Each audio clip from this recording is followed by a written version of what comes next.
Ladies and gentlemen, this is the main event.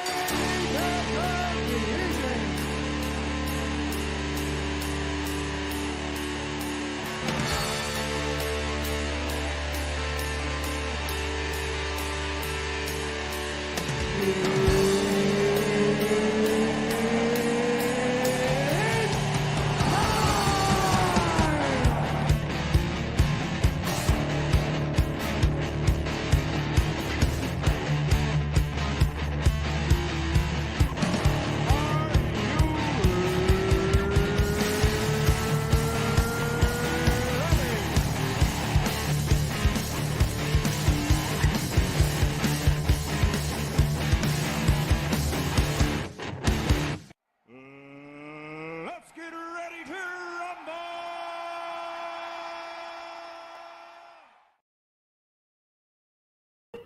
Add to stream. Good evening, good afternoon, good morning, whatever the case may be. Welcome to Drawn and Quartered. Tonight, Jason Pearson's Body Bags. We are here to respect our fallen comrade. Jason Pearson passed away. He's a wonderful, amazing artist. Part of Gaijin Studios. I met Jason in 1992 or 3. Haven't talked to him for a while, but yeah, fantastic artist as and creator of Body Bags, his creator-owned series, which Kevin is showing on the screen right now and muted. That's a sweet cover. Yeah, you can see his style, obviously inspired by Stelfreeze and kind of the Gaijin guys, but he did such a phenomenal, unique take. Yeah, I mean, you could just see a Jason Pearson piece and know right off the bat, Jason is here.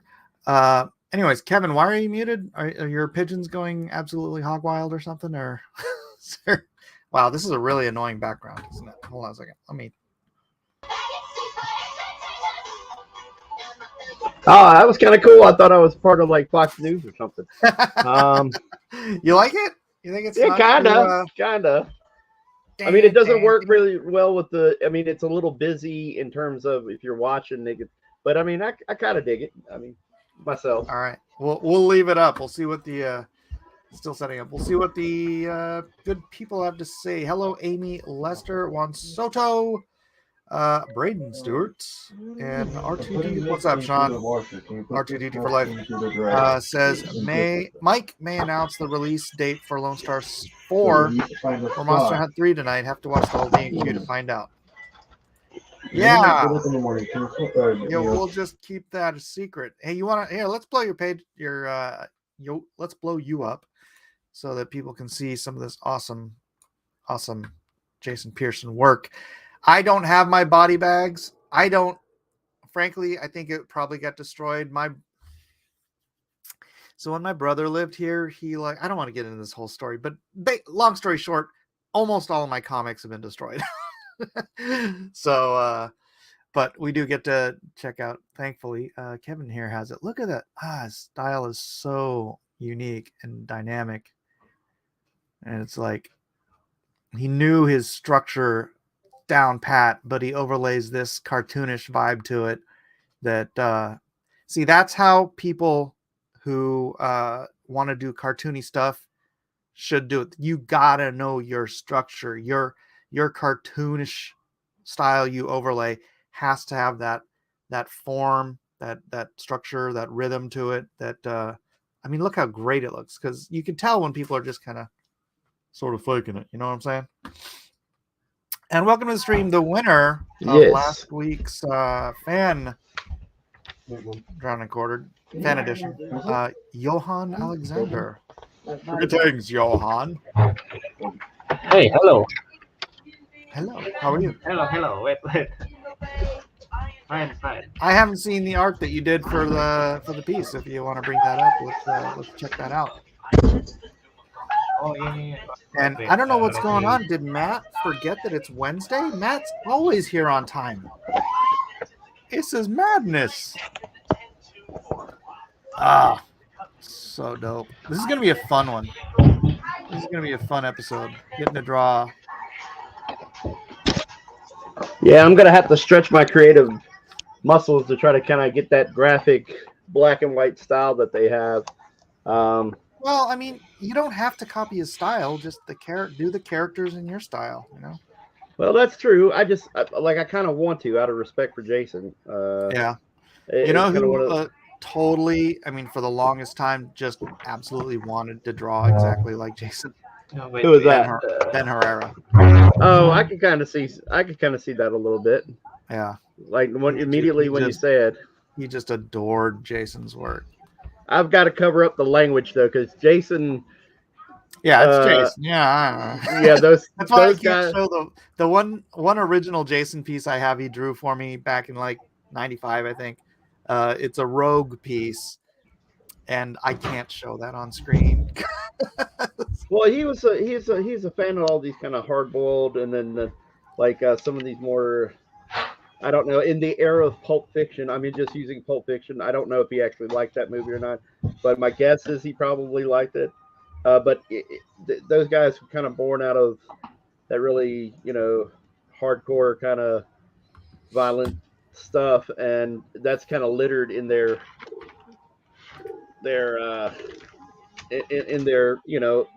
in their writing and how they approach some things, So Yeah.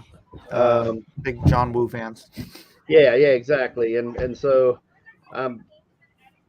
it's a struggle because I want to show some of the art, but I'm like, well, I can't really show this, and I can't really show that, and like it gets a little brutal there.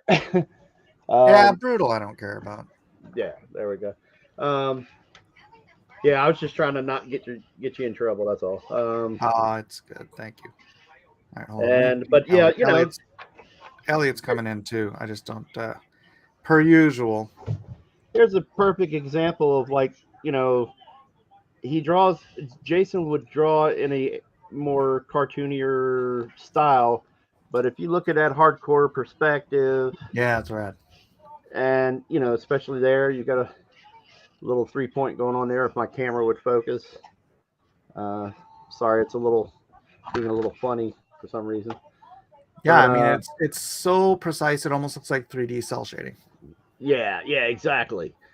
And see, there's a good example. So Jason's draftsmanship was really just off the chart, whether or not it's detailed on the guns. I'll tell you a funny story, since I could probably tell this story, and I guess it wouldn't be telling anything out of school, as they say. I was working on a fantasy book with a buddy of mine, and he had got funding for a fantasy comic it was an anthology book, and so he called it Book.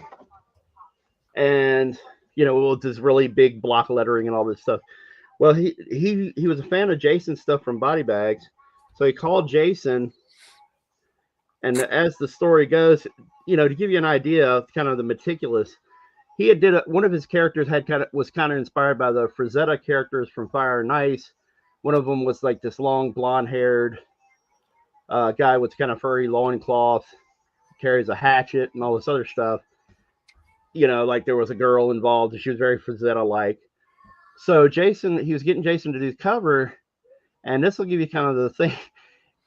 He was like, "Oh, I love your stuff, Jason, blah, blah, blah." And Jason just kind of comes back at him and goes, "Okay, if I'm going to draw this, I'm looking at your character designs. What kind of fur is this? Is this wolf fur? Is this bear fur? Is this?" So it's like Jason, my friend had just was like, "Hey, I'm just going to have you draw some kind of fur, whatever, go at it." And Jason was very meticulous. He's like, "Let me make sure is this wolf fur? Is it?" It was just one of those things. It's like, at that time, my creative mind would have been like, who cares? It's like, why would I care? I guess, why would I think that far through? But he did, and that's where his mind was. So when you see these meticulous guns and meticulous, perspective shots and, whatever, that he was always working through it, Right. David. Now. David just writes me back, "What time?" All right, hold on a second. Let me see. Same if, thing we do every week, Pinky. Try to I take know over it's the like world. no, broski. Don't you realize we've never changed the time of drawing and quartered? I don't know. You think we should change the time just to mess with everybody? Oh, I don't know. I mean, like for me, I'm on the East Coast, so it's harder to stay up later. But at the same time, considering everything that goes on with the kids and everything here, it's actually harder if I go earlier. So I don't know. That's your call on that one. All right. I'm just gonna post this up in the Discord. All right. And oh, I have an idea.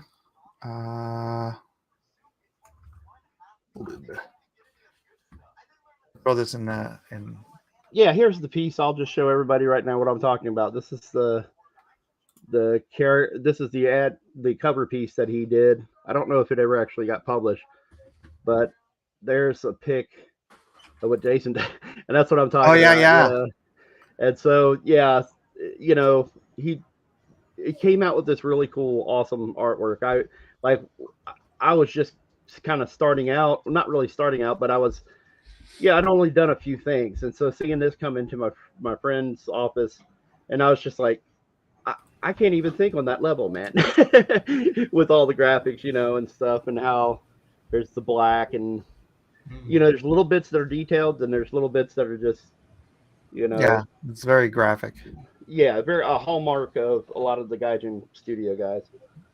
Welcome, David Williams, who was knew Jason a million times better than I did. David, How's it going, everybody? going all right? How about you? Hey, Dave. Okay. All right. Am I on a delay or anything? Can you tell? Or do I Well, sound usually, funny? yeah. So I say something, and then I give it a few seconds before you respond. Yeah, but how do I sound now? It's Oh, you it's sound going great. through Good. a different computer. Voice This is all silky smooth Okay. and relaxed. Very clear. Hello. Good. Sorry, I was making dinner for family, so I'm sorry I'm late. That's quite all right.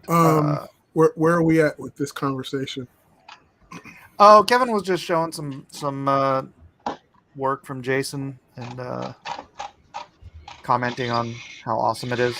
So, do you have any stuff you could show? That's I mean, we'll get to the drawing once Elliot gets here. I might have to call him again. I swear I talked to him an hour ago. Do I Did you have what? any art of his? Were you Jason's, asking, yeah. do I have any art of his? Yeah, no. Yeah. No, it was weird. Me and Jason did some pieces together just for fun, and we sold them like years and years ago. And I met him. Remember where San Diego Con used to be before it was in the convention? Oh no, dude. The first year I went, I believe, was the year it moved over. Oh, okay. So the year before, that's. And it was only every other year before that, right? I thought it was annual. I thought it was. Was it annual? Because I tried to look it yeah. back up before I went there, and it was like it seemed like it was every 2 years, but I could be wrong. Oh, really? Okay. Yeah, you know what? You're right. But that's where I met him, when it was at the old convention center, and I was just, getting into the whole DC, working for DC and on Jaguar and all that kind of stuff. And I met Jason, and he wasn't a part of Gaijin. There was no such thing as Gaijin at that time. And he commissioned from me. First time we met. That very commission, this one kind of cracks me up, is that before he passed, he was like, "Oh, look at what I got," and he was like showing me on Instagram that he still had that commission Oh, no, that I did all the way then, and he was just like, "I still think this is the greatest thing, and it's terrible. But They're like it meant so much 90 to or him. 91. Yes, 91. Yeah. Oh my goodness. And yeah, he paid like $100. That was a lot of money back then. Yeah, right. Yeah, Buy a car. Yeah. Like literally, you can buy a used car. And he was just so, yeah. Yeah, and he was just so proud of all these little drawings and doodles that I would give him over the years, or if I see him at shows, and he was just like, "Oh, can I have a show?" Came over to my house. It was crazy. It was like when my daughter was about 3 or 4. Me and my wife, we were at San Diego Con, and I wouldn't be in a hotel out there. I would stay with my relatives in Escondido, and I would drive to the con. And this one particular time, Jason always threatened that he was going to come out and visit me up in the Bay Area. And this one particular year, times were rough, and we were leaving one of it to go into another, but we had to gather our money. So in the interim, we stayed at my mother and father-in-law's place, but they had built a garage into another room. And when we were at San Diego, my mom drove out from the Bay Area. So we lived in Hayward at the time. And she had a big van or whatever it was. And the kitchen's over, my mom's stuff, drive us all the way back to the Bay Area from the convention all the way. So it's me, my daughter, and my wife, and Jason says, "Where am I going to sit?" He just rushed, and he wasn't taking no for an answer. And we were not like prepped for him to be, like, we wanted him to come over when we had our new apartment and extra room and all this other kind of stuff. Nope. I'm coming right now. And I was just like, "What? Are you serious?" And he said, "Yeah." He said, and he ingratiated himself to my mom. And, my mom just got a kick out of him and stuff like that. And they talked almost the whole time, all the way up to the Bay Area. Kept her awake while she was driving. So we're in a 1-bedroom in a garage, or repurposed garage. That's a bedroom. And we just made it like it was camp. You know what I mean? And there's an art table in there. I think I had 2 art tables there. And we were drawing, and it was like, you would think we would have enough drawing because the whole weekend was drawing and trying to make money stuff. And nope, we did like a whole bunch of things. Like we did a Batman Nightwing piece where he drew Batman and I inked it, and he drew Nightwing and I inked that, and we were switching off and doing all these kind of cool things. And he took some and I took some, and of course you don't have an appreciation for the stuff at the moment because you're just like, oh, it's just another piece of art, and oh, that's a friend, I'm going to see him all the time. You know what I mean? So that stuff like kind of disappears. Oh man, no photocopies. I know Jason had all that stuff. Really? He was the archivist. So I'm sure a lot of that stuff is with his family at the moment. But it was in recent years lost, time in the because we used to talk all the time. But when I was jumping from job to job and moving from house to house when I was working in animation all over Cali and then consumer products, we kind of lost touch, but got back, talking again within recent years, and it was like we never missed a moment. Yeah. you know, and we'd be on the phone for like 3 hours and stuff. I'm like, dang, man, like, where does time All right, go? I'm gonna pause you real quick because it's 7:21 and Elliot is just way too late. So we're just gonna get this party started. You've got until 9:21, ladies and gentlemen. If you're not familiar with body bags, let me grab. Hold on. I got, Shame on you. actually present share screen. Body bags, man. That when I first saw that blew me away. First things first. For those of you who may not know, I'll make sure I'm not on the manage my. All right. Edwin Boyet. I did mention it yesterday, but some of you weren't watching here yesterday. Edwin Boyet, our friend, our family here, been with Drawn and Quartered since the very beginning. Well, maybe episode 2, but he's lost everything in his he's just lost everything. His apartment caught fire. He and his wife were out. His father-in-law was there. He passed away in the fire. Their 2 dogs passed away. Everything they owned is ashes, and they didn't have renter's insurance. And Edwin no longer has his business due to the economic downturn. So he was working for somebody else and volunteering a whole bunch of his time, for in politics and the Republican Party and whatnot. And so really, he's not in a position where, I mean, who can afford this kind of devastation? But he could really use the help. And so far, we've raised almost $15,000. Nerdrotic Gary Beekler dropped 5 bills. Freaking thank you, Nerdrotic. You're a prince among men. Let's refresh. I don't know. I haven't refreshed it. Hey, we are over. Thank you, Bridget Crabtree. And there's a bunch of anonymous donations in here too, which are awesome. If you can't afford to donate, the link is in the description, by the way. But if you can't afford to donate, then please share it. Your prayers are very much welcome. Edwin also has control of the fundraiser now, so he's doing his own updates and whatnot. So if you want to get in here and do a little reading, there's one of his little puppies that was lost.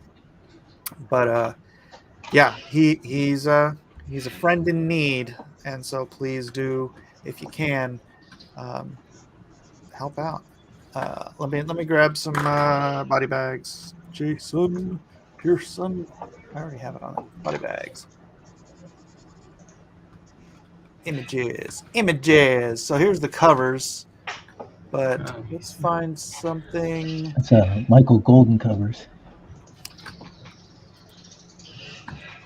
Why are they all so small? We need bigger stuff. Here's the one I used for the.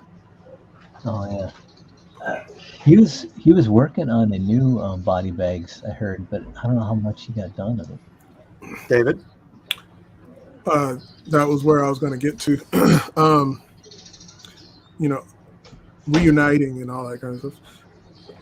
Letting each other know what we were working on. And he was saying he was still working on body bags. And even up until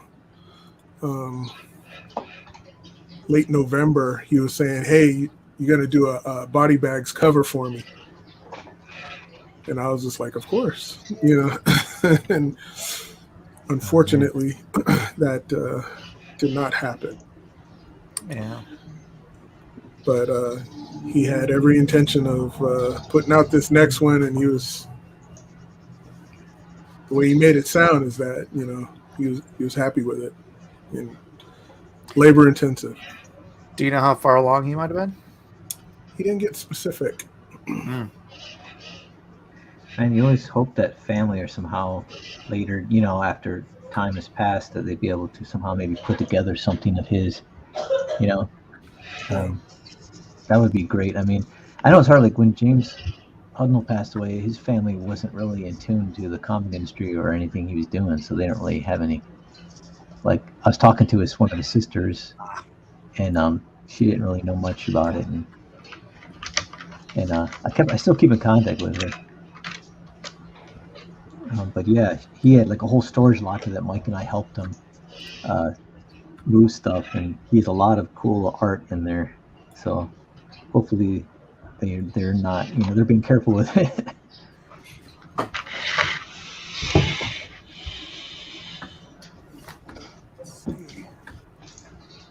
I should have done all this beforehand, but I've been. So that was like you met him back in the early 90s, Yeah. or was it late 80s? Early 90s. Okay. The first time I came in I never met him, but the first time I've seen his work was it was Savage Dragon, Blood and Guts, I think it was called. Yep. Mm-hmm. That was the first thing I ever seen, and I was just blown away. I was like, what the world? I just couldn't believe how good it was, and then when I saw Body Bags came out, that right there, that made me actually turn a corner on my art.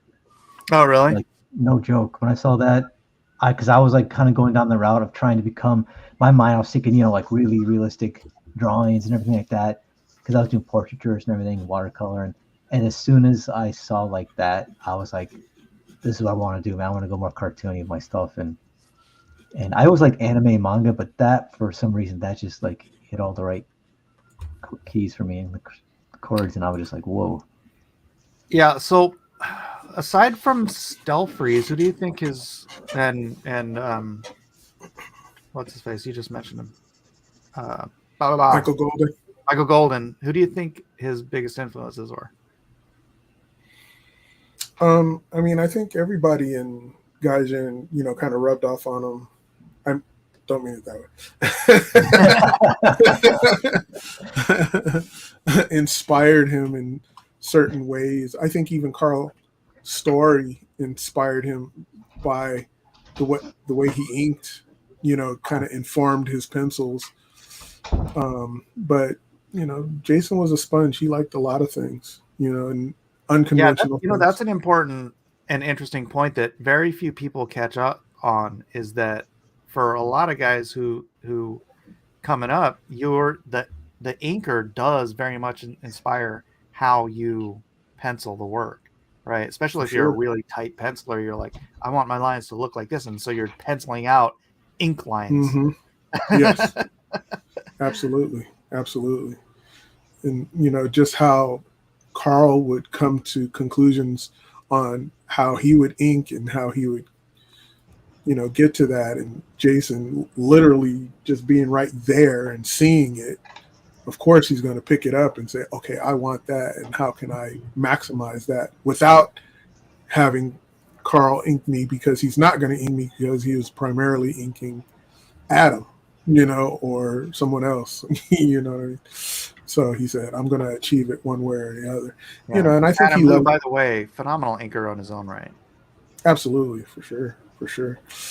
I think he was influenced by animation and people like Rob Haynes and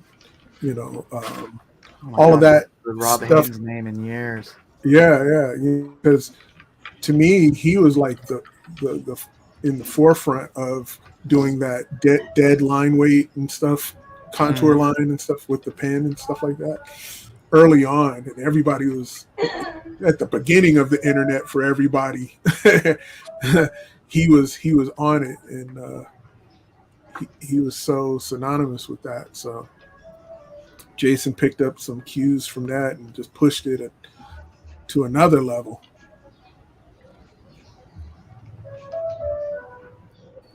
What is Rob Haynes doing nowadays? I have no idea. I never met the person, but I was always a fan. Yeah, I was mentioning before you got here how Ben Herrera tried really hard to be Jason for a while. Yeah. Jason was very aware of it. He was like, bro, get your own style.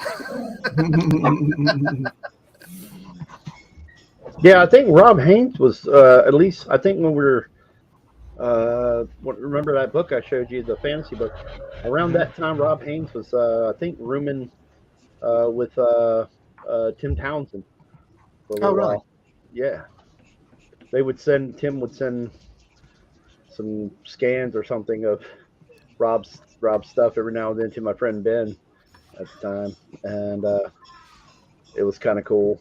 So you'd see these little That was things like that the old days, dude. People sending like piles of scanned pencils to each other before the internet happened. yeah, exactly. Or yeah.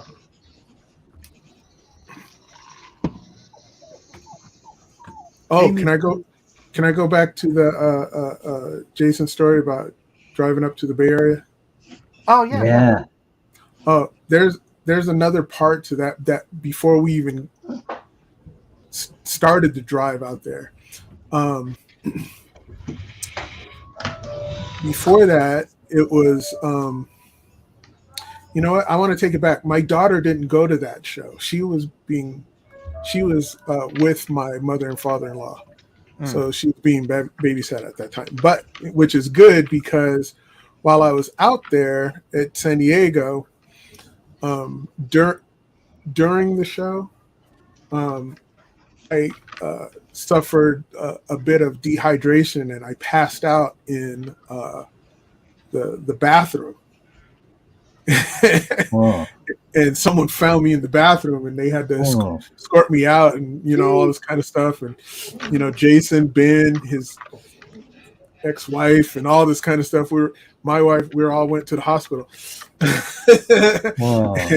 And so they were just making sure I was all right. And I think the reason why I passed out was because Matt and I were talking about you glipped out. Matt Wagner. Oh, okay. Oh, Wagner, yeah. So we were outside of the show, and we were talking about he wanted to do an Uncle Sam comic, and he wanted to write it, and he was thinking of me of drawing it. And when we're walking down the street, he pulls out a joint, and he starts, you know, huffing and puffing on it. He didn't care. And he's all, you want to hit? And Matt Wagner was my hero. So, oh, no. So I didn't know.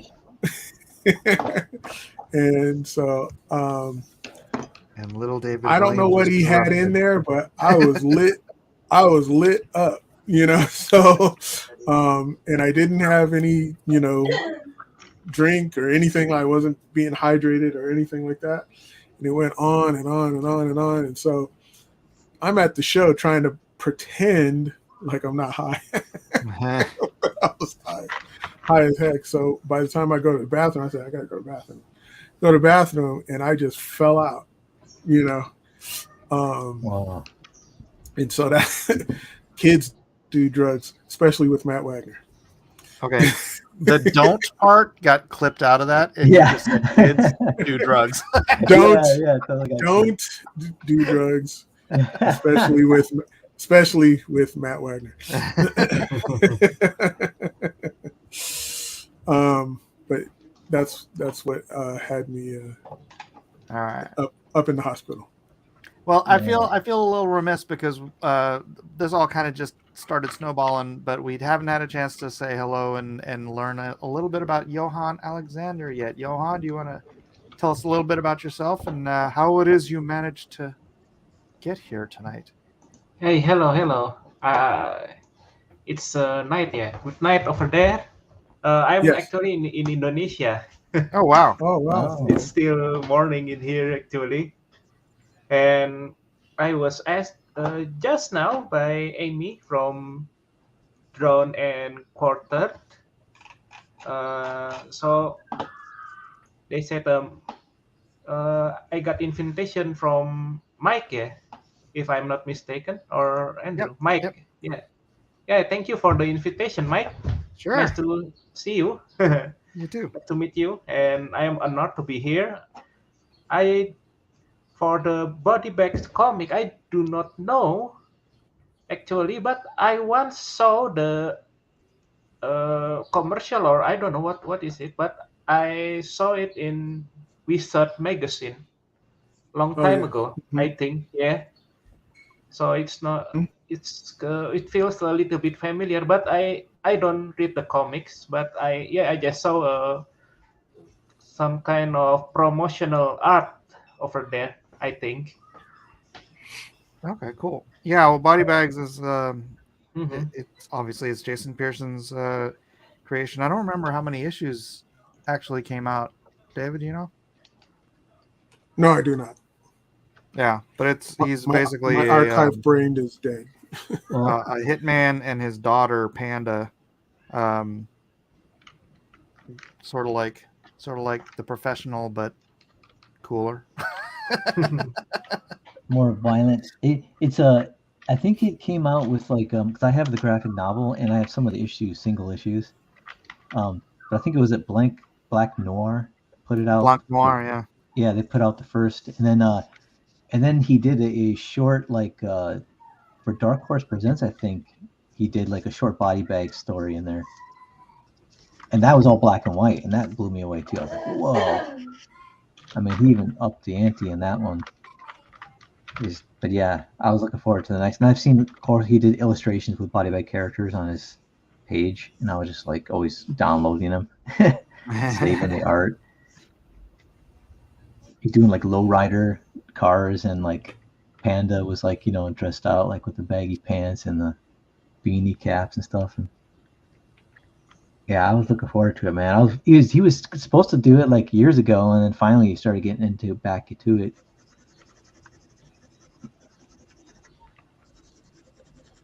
That was always the anticipated book for me. I was always waiting for it. Yeah. So what's happened with Jason is he's still young, yeah. No. He passed away in December. Yeah. Yeah, Yeah, he's I think 52. Right? yeah, Yeah. around 50. So another young legend lost. Is anybody gonna put stuff on their screen besides Kevin? Yeah, here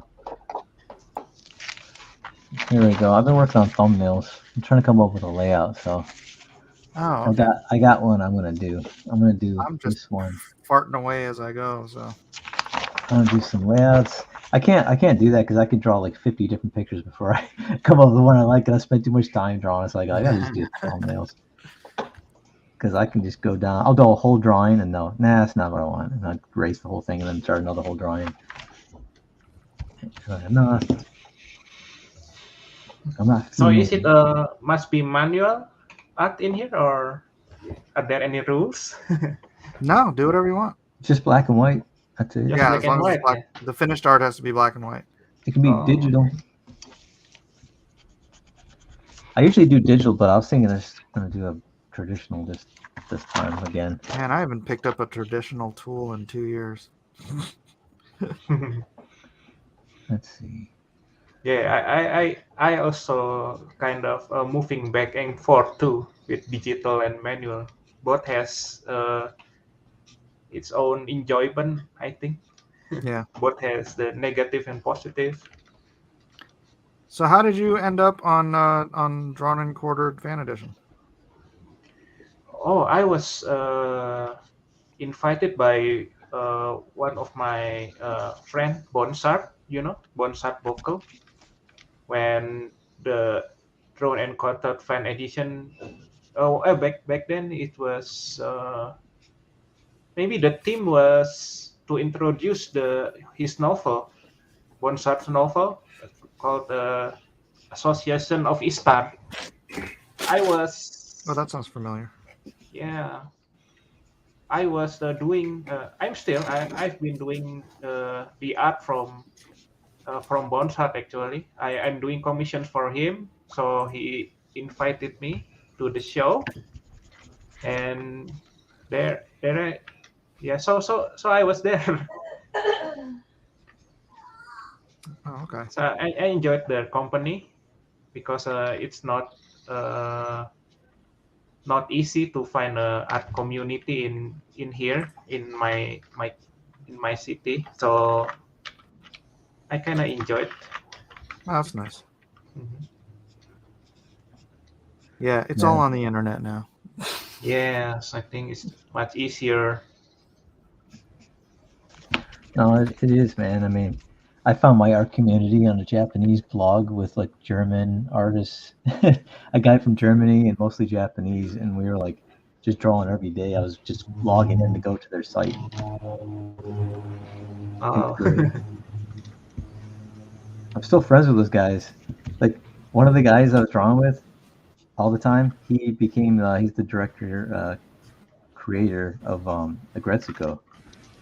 And it's funny, it's like Oh. he's doing little animations and stuff all the time before that. And then the other guy, he became like a Pokemon trading card artist, and now he's become a real artiste, where he's doing like he changed his name to something else, and he made like a whole legend behind his persona. It's kind of cool. Like Pencil Jack, like we would talk to all these different people in Pencil Jack, and now they're like, Ryan Otley and Cheeks and like all these other people. Who's that other guy? Ryan. Benjamin, Was he on Pencil Jack? was he? I don't know. I I was just trying to help you out. No, there was a different Ryan on Pencil Jack who's like doing Spider-Man stuff now, and it's like funny. It was just a message board back then. Those cool little art communities. I don't know if they're Ron Stegman? Stegman. Yeah. Mark Brooks, I think, was probably on there. Lots of young up and comers who just like that. They wanted to be part of an art community, Yeah, it's always like I try to find that. Like I lived in Detroit, and I try to find, and we had like a little like indie publisher kind of like community. It was like a bunch of high schoolers all publishing, making Xerox copies of for comic books, Mm-hmm. And we had like falling outs and battles and stuff with each other where it just got ugly, and so like you had to try to find some other.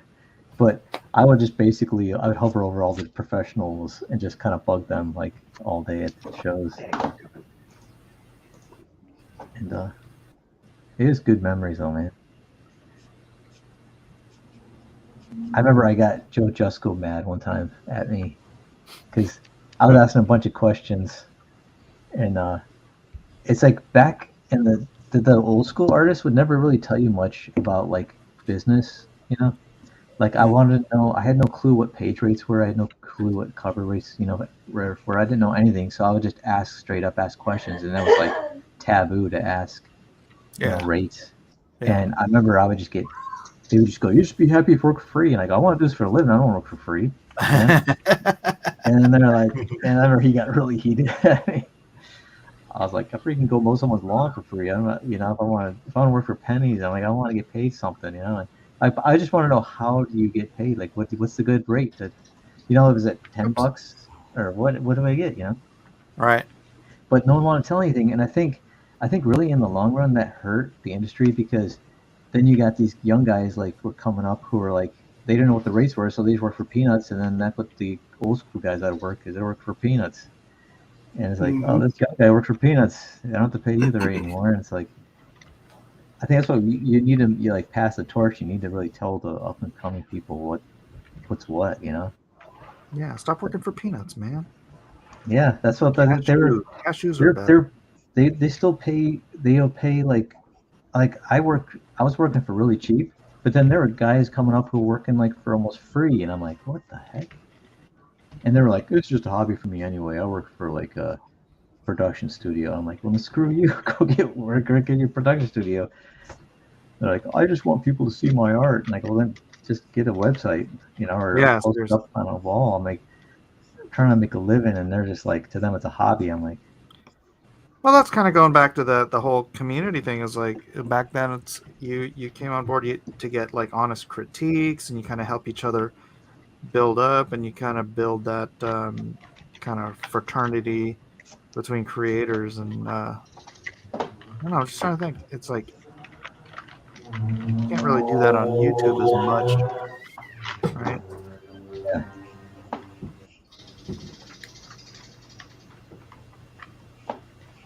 Yeah, it's definitely it was fun, man. Back in the convention days where it was just like it was mostly guys. There's like hardly any girls when I was going to conventions. Hmm. You'd barely once in a while see a woman. And it's because it was like a guy's wife or a girlfriend that came along and she didn't care about comics at all. She was like, look at these nerds. And it was all dudes. So it was like we go to the anime room and it would just be all guys watching like Fist of the North Star or some like Tenchi Muyo in Love or some like, guy anime that's cheesy and it's like yeah, it was all guy stuff. Good old days. Yeah, Good man. old days. That was so fun. I remember Can't my go first backwards, Matt. You can't go back in time. Sorry. Yeah, I know, man. I remember my first art show. I entered an art contest at a convention, and this is funny. It was Stan Sakai was one of the judges, and also Stan Sakai and then Dick Sprang, who Wow. was still alive. And I was just like, I won the contest, and I was like, yes. But I still have the little gift certificate signed by Dick Sprang and Stan Sakai, and then some other guy came in with the other artist. But I was like, that was like my highlight of my school days.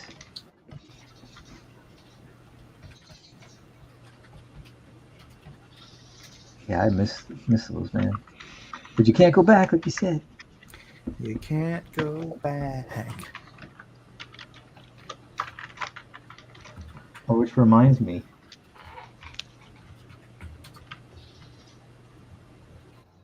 What? It reminds me of this little bit.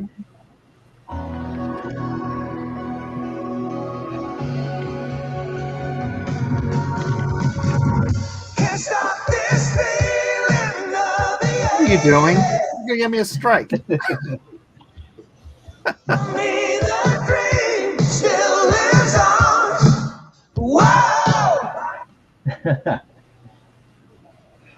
I think it should be safe. I think I prefer her up in the corner somewhere, but what should I do, David? Help me fix this. You see, that's the benefit of digital, man. Why don't you Shrink and resize. flop him? And move Put her to the her left. above. Right? Yeah, Then put her on the left. yeah.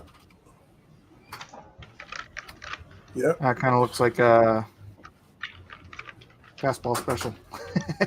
Yeah, exactly. I kind of maybe angle her. Maybe kind of. Make her smaller because she's just a little bit. There you Yeah. go. She's a little thing. I might be making her too thick. No, but Huh? right there, she's small enough because it looks like he threw her. All right. You can make him a little bit bigger, just a little. There you go. All right. Cool. All right, let's see somebody else. Booyah. Cool. You can't draw a panda too big. Who said that? I'm going to... Jiminy. Jiminy. All right, I'm going to take a slight tortellini break here. Tortellini. Got any other cool stories, David? No, most of our stories were just, I don't know if they were just stories. It's just more a mutual admiration for each other's work. And we would always send each other packages of when you had to, mail artwork to friends and stuff and say, hey, check out this. So like when I would finish a book, I'd get the pencils and then I'd send it off. And that's how the Gaijin guys would see what I was doing and stuff. And I had, some of those guys call me, say, can you send me a package? Like what you sent Jason. It's like, yeah, of course. You talk to any of those guys anymore? Not really. Every once in a while, there's no like animosity or anything. Um, maybe with one, but not really. You know, me Does and his Adam are name cool. rhyme with Relly Ramner? No, No? actually, no. But me and Adam are cool, and Brian is cool, and Joe Phillips is cool. Um, Carl Story is cool.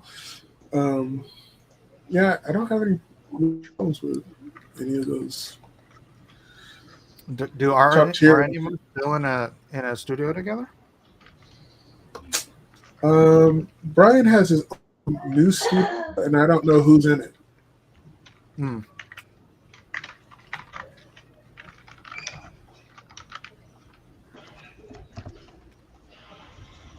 You ever like see Brian at a convention?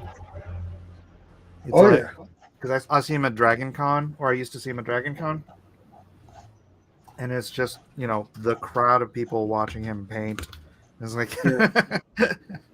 it's crazy. Oh, that's when like we're at those con. It's like that's when the crowd starts in the like they have chairs and seating, and it's like they're watching a play happen and stuff like that, and they're just quiet and just watching as Brian creates magic on a canvas.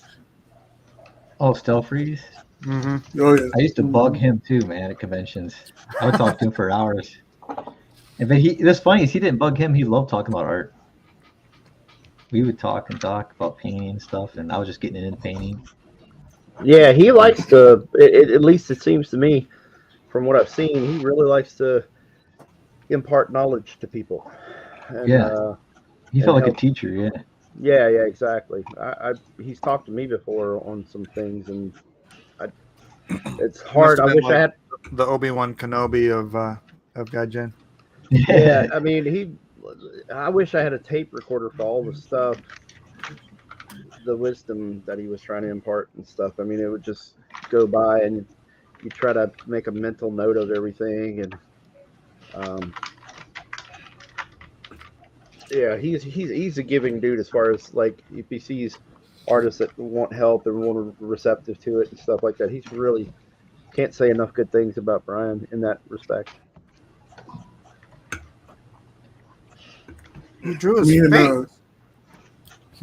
What? You drew his face. Yeah. You know they show his face in the comic, right? No, but dude, I wanted to take a different approach. all right. It's like drawing Spider-Man was Peter Parker.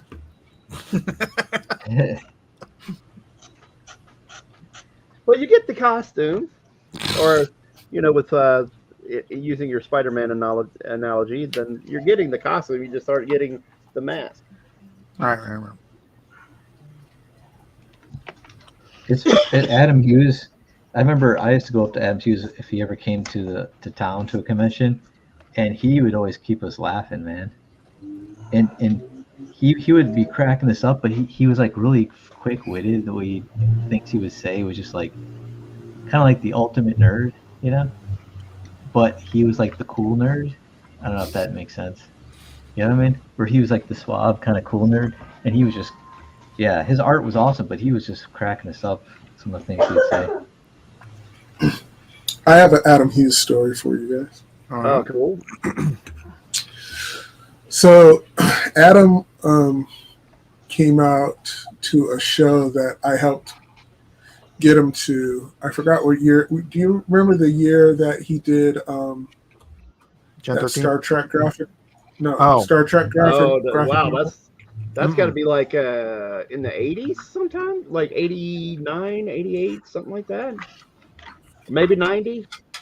No, it was after. Really? It was after that. Yeah. I think Star Trek came out in '88, so that probably had to be a couple 90 or 91. Yeah. So he was out, and he didn't have the book finished, but he came out and he like what he had, and he was going to show me. And he came to my apartment the day before, and he's like, showing me all this art, and I'm blown away. And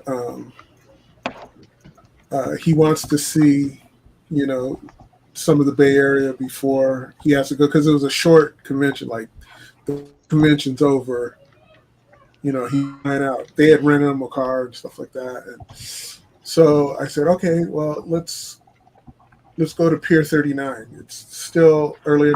We could go have dinner out there or whatever. Derek Roberts of Transmetropolitan and the boys, he lived out in San Mateo.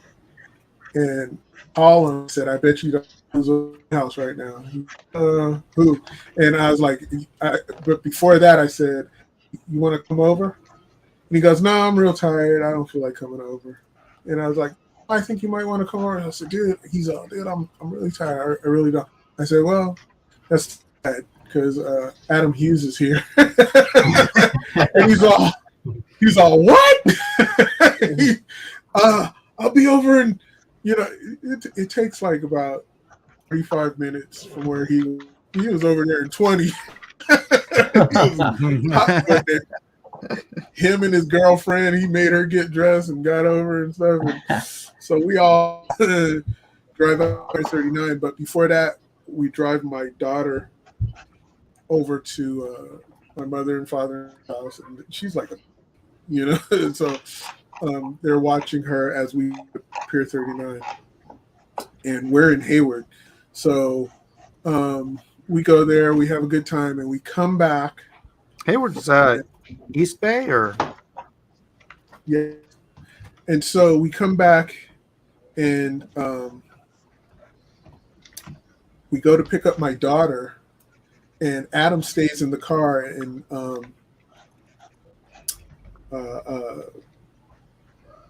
Derek gets out of the car, but he's not, going to the door. So me and my wife go to the door with my daughter, and as we're going there, and my mother-in-law opens the door, and she's holding our baby, a car drives by, and they shoot at us. Oh, I remember this story. Whoa. Yeah. So it was a drive-by. This guy yells out the window. He goes, "Hey, you effing mayate!" And pop, pop. And the bullets go, and it goes literally right in the pane of the door, right above my head. Oh, right when I'm like reaching for my daughter. Wow. And Adam is freaking out. Like, I run around the corner to try to get their license plate. Like, I started chasing like I was a $6 million man, which is crazy. These guys got guns. And it was like a car full of, would-be cholos. Yeah, would-be cholos. Which I don't believe they actually were. I think they were pretending to be. But that's neither here nor there. But that freaked out Adam, and man, he'll tell that story exactly the way I just told it. But that he was ends it with, "I'm never going to David's house again." It was something so crazy, that oh my god! His first Bay Area experience was like his last big. Like, I never went there again. Exactly, his drive by. That's crazy, man. And Welcome you didn't to recognize California.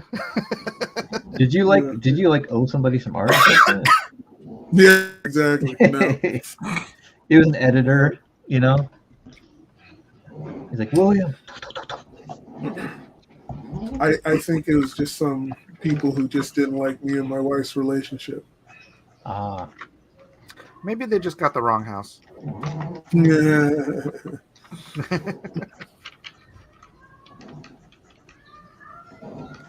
Man, oh man.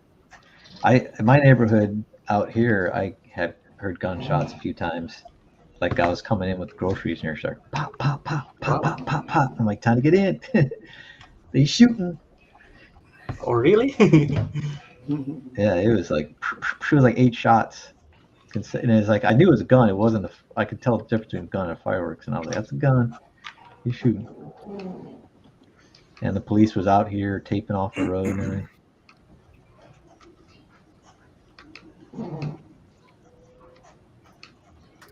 My Adam Hughes story.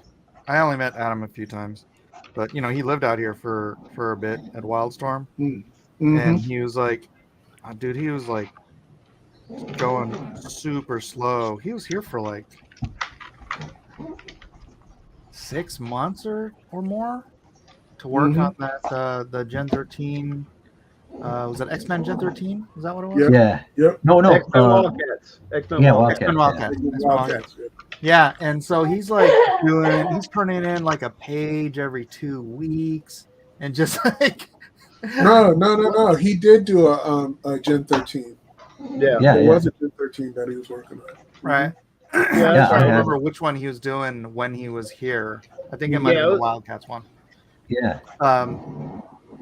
And then like he wanted to get back home, and Wildstorm was doing a show, was doing Heroes Con in South Carolina, and the Gaijin guys were going to be there. That's the picture that I have of me and Jason and Adam and Jason. Mhm.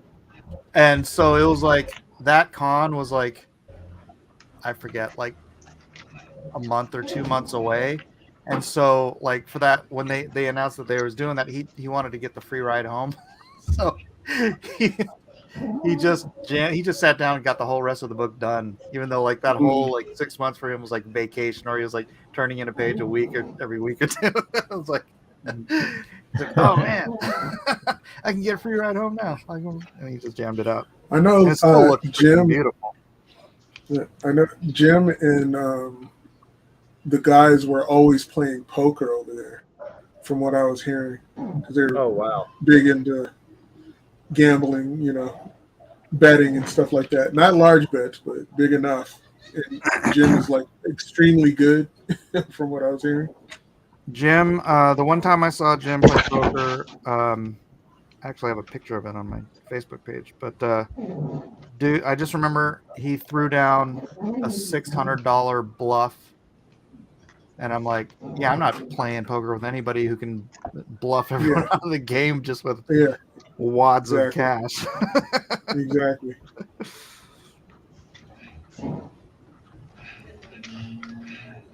Yeah, that was at a Wildstorm party in '95 at the Marriott Hotel down here in San Diego Comic Con. I saw the first time I saw Jim Lee in person was I came out for Comic Con San Diego, and it was at a party on the Westgate Hotel rooftop, and I remember he was hanging out with that actor from Just Shoot Me, this really tall, big comedian dude, and like he was drunk, at least I assume he's drunk, but he was like running, and he had this blonde girl on his back, and the comedian guy and a group of entourage were all running after him, and they all ran into an elevator, and we were about to take the elevator, but they were all so rowdy, we just kind of waited till the door shut, and then we could hear him going down, and then my cousin was like, you just hear like a snap, and then like the elevator goes crashing. They're like, no, screaming, because the way it sounded, we're like, and I remember it was just like the first time we ran into like someone like that was really big. That like, I met other artists that were really big, but I mean, he was kind of like Jim Lee's like the superstar, right? Of him and Liefeld and McFarlane were like the big Image godfathers. And I finally met Liefeld last year for the first time in person, so I was like, I gotta talk to him. So I want to talk to him. He was really cool.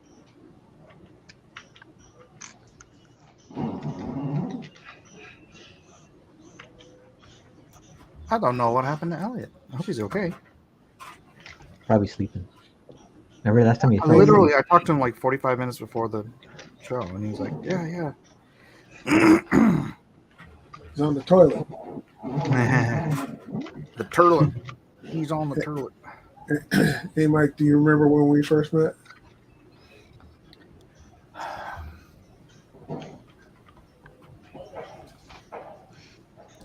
The earliest I remember was Ben's wedding, but I know we met before that. Oh, that was way before that. Yeah, heck yeah. You were at a show, and I think it was one of those San Diego Suns and stuff like that, and not at the old conventions, but the newer one. New one, yeah. And there was something going on between you and Dan Panosian and I think Dusty Abel or some these big guys, you know, with arms, and it was you guys were arm wrestling. Do you remember this? That same night that I beat Dan Panosian arm wrestling. That's right. What? You beat Dan Panosian? That guy's jacked. Yeah. You were beating everybody. and that's why I was like, oh, wait a minute, I got to try too. And then I said, okay, I know who you are. I said, let me try. And I get in there, just like took my arm down and you the top, did the Stallone thing, and, you know.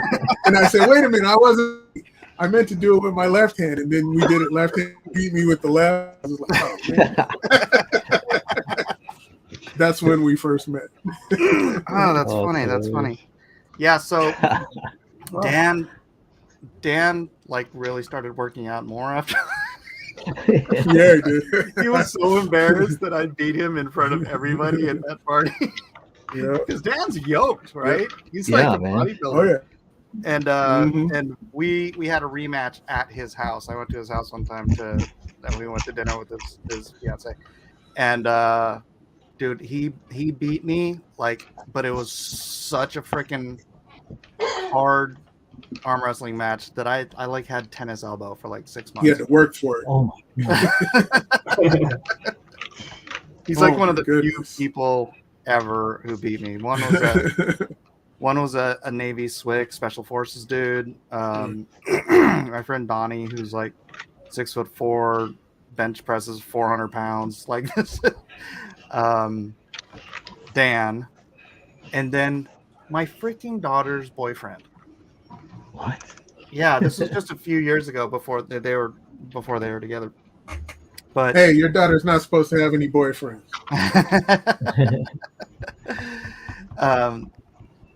Yeah, so he's a pretty big guy, and he took me, and I can't arm wrestle now because I have a torn rotator cuff. So I'm retired, and the last guy that beat me was my daughter's boyfriend. I'm like, it's messed up. Was that how he was able to get a date? You guys had to arm wrestle? No, that was probably they just started going out a couple months ago, but that was probably when he was a senior when I was a high school leader, so he was one of my quote unquote kids in the high school. But he was probably like 19 at the time, something like that. And yeah, he's like 23 or something. So it's like 4 years ago or something like that. But okay, they're old enough. Yeah, that's funny. I didn't know that was the first time we met. That's hilarious. Yeah. I must And have then when left I found out, indelible memory on your arm. That is cool. Yeah, you did. And you almost lost out on an inking gig when I found that you were the one that beat me. I was like, oh, it's that guy? I don't want him inking me. Oh, wait, no, Until I get a rematch. I was inking you on X-Force in was it X-Force or X Factor?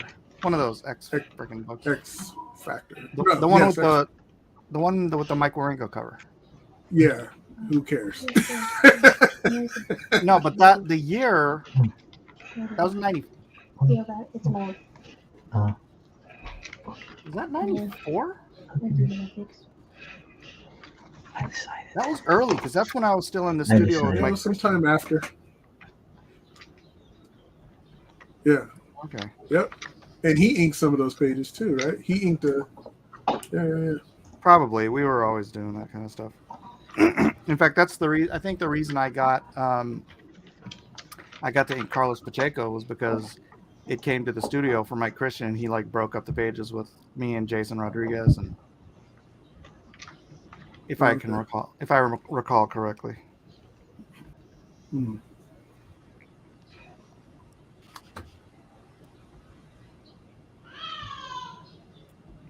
That is funny. So did you did we wrestle after Dan or before? After. Oh, so you thought I was tired out, as I see. Yep. Well, you people left and right. I was just like, what the heck? Nah, he ain't beat me. I honestly don't even remember arm wrestling anybody else that night. I just remember Dan because it was like I thought it was a trick you were doing. I was like, I got it. just that Japanese muscle, bro. Yeah. That's Welcome, compact. Luster Sisters. That is awesome. Arm wrestling sounds like a Low little bit center of risky gravity. for an artist. Yeah, well, you know, as long as you're not hurting the wrong ligaments or something. Yeah. Why not leg wrestling? Wrestling? Leg wrestling. There Oh, are no, leg there are wrestling? no, Leg wrestling. yeah, there are no leg wrestling. Yeah? Arm wrestling level Asian. Hey, Oriental, Jiminy. Oriental.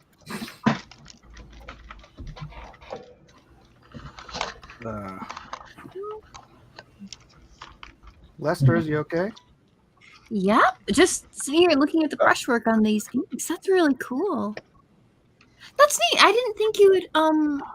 Usually when I'm doing inks, if I am going to fill in some large dark areas, it's like after all the fine lines have gone down. This is really cool. So this is like kind of really filling in your negative space, and it's kind of dynamic. So I just thought that was really neat.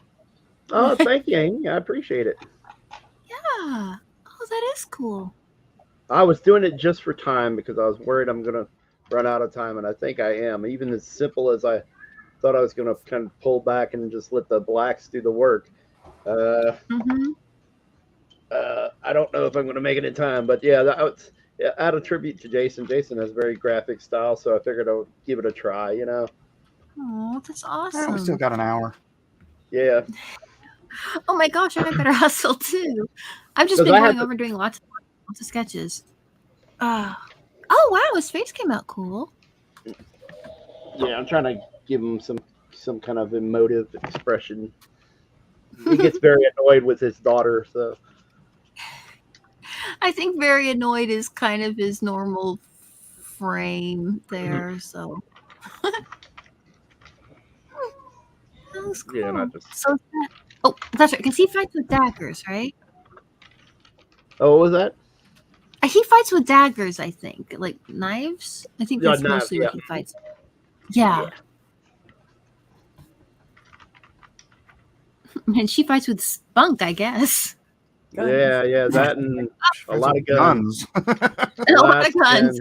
Okay.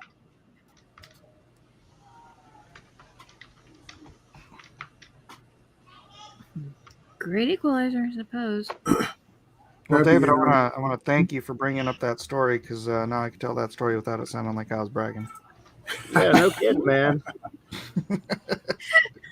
That's pretty crazy that you're. I'm gonna clip that story, make it its own video.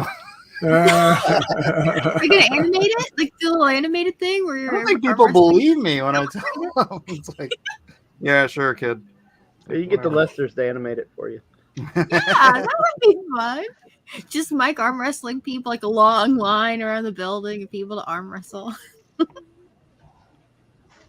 Yeah, so you can tell I'm being truthful because I'm telling you about how Dan beat me, even though no one witnessed it. So it's like I'm giving him his due. There you go. Usually figure, I think someone was saying that like in history and stuff, if something's ever recorded where they write down something bad happened, that chances are that's probably true, because most people aren't going to make up things where they aren't like going to be like the victorious or the winners. I talk about that like in the Bible, talking about like when Israel fell or had issues and things like that, and they're kind of like, well, that does give it some credibility because it records the ups and the downs, not just the ups, but also it's not just that. It's like corroborative stuff. Like I was on Adam Friend and Sitch's channel doing a debate with them, and I was talking about history versus theory, I'm like, I'd Right. trust history over theory, and they're like, oh, I never trust history, and I'm like, why? He's like, you never know what's true. It's like you can tell when certain things are true, and it's like Okay. when you've got, and I got the name wrong, but it's Richard the Lionheart. He went to the Middle East for the Third Crusade, and there's this episode, and I might not get the numbers wrong, but it's these just incredibly crazy numbers where he got there, and from what I remember the story, it was like 20 nights. It's 20 nights, and then I mean like full-fledged nights, and then he's got like, you know, spearmen and horsemen, whatever, blah blah, all these other people, but it only amounted to, you know, a few hundred, I think. And then on the other side, you had Saladin, who had thousands of I don't know if they're Ottoman Turks or what, but his, you know, the Saladin, the Muslim army, the Muslim hordes were going up against them. But because of the way they were sort of, remember 300, kind of like how they were funneling them in. So whatever it was, whatever the way they had formulated their defense pattern, dude, these thousands of Muslims were essentially useless against, and they just kept getting thrown back and thrown back and thrown back and thrown back. And eventually at some point, Richard he's like, you know, let's go, and just started charging with his 20 knights. and it broke the entire Ottoman line, and the entire Muslim horde just broke and started running. And you'd think it's like something from a movie, but it wasn't just reported from Richard's chronicler. It was also reported from Saladin's chronicler, and Saladin actually numbered his knights even lower. So you had both sides of this event recording the exact same thing that happened, even the side that got defeated. And the side that got defeated made it sound like they had a worse situation. So, like, yeah, you can trust history like that. Like, nobody broke into Saladin's place and messed with his diary or whatever, you know. Get the little key and unlock it, and it's like, dear diary, it was actually this many people. I am such a tool. Yeah.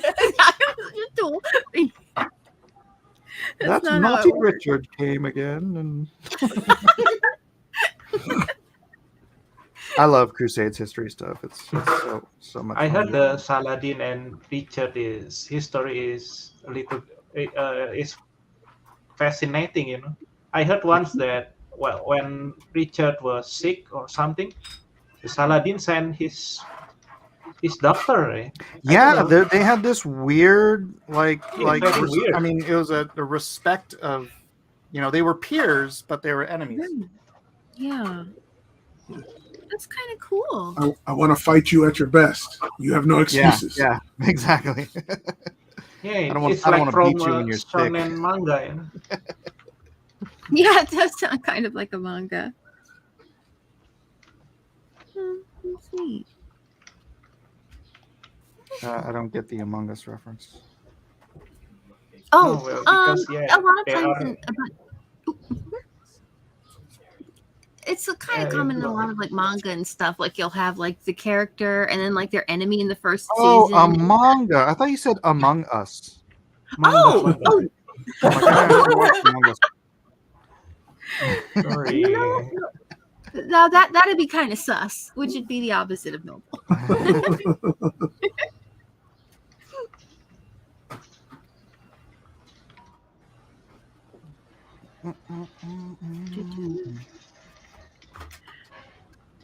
Hey, it's Zippy. Oh, is Zippy it? says, hey, Mac, how about having a huge drawn-a-thon and everything gets auctioned for Edwin? Maybe Nerdrotic or Quarter Black could co-host for a wider reach. Just some thoughts. Oh, that would be cool. I don't know if Gary would be. He did like the post and he did donate, but I haven't talked to him about it. So, but that would be cool. To draw people. Well, you can sign me up. Yeah. But I realize something like that is a lot to coordinate. That's remember- something to think about, though. Something. I remember one person was talking about how can you be sure about, history? Like, well, how can you, prove any of it? One person was saying, well, how do we know what Julius Caesar looked like? But there are a lot of things that you take for granted that technically you haven't seen, but there are ways to verify different historical documents and things like that. That was some of those history documentaries are just really cool.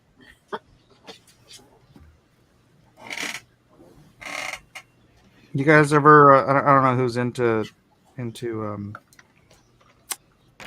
Crusades history, but there's a channel called Real Crusades History, and this dude goes into so many like original source documents and whatnot. It's like it's really in depth stuff, and he's got like I don't even know how many videos, but it's good reading. It's not like dramatic reading or anything, but it's really good informative stuff.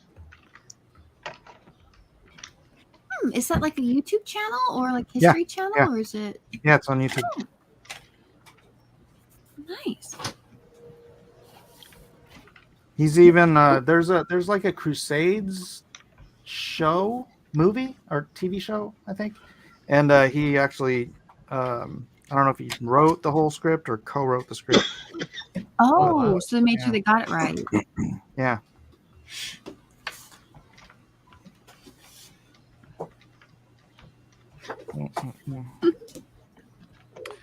David, you got any other stories that make you sound good? Oh my goodness, no. We'd love to hear them. No, only Mike would love to hear them. All the fun stories. Oh yeah, Amy, thank you for inviting me. Oh, of I'm course. nobody here. Oh, well, we're glad to have you. And I mentioned it to Mike, and he was like, "Yeah, make sure to send an invitation over to Johan." So we're both glad to see you here because I know you do draw beautifully, and it's going to be really cool. I hope you do okay without color because I know you're always like doing painting and stuff digitally. So hopefully that won't be too big of a handicap for you. But I'm sure you'll do just fine. Yeah, I'm trying my best. You'll do great.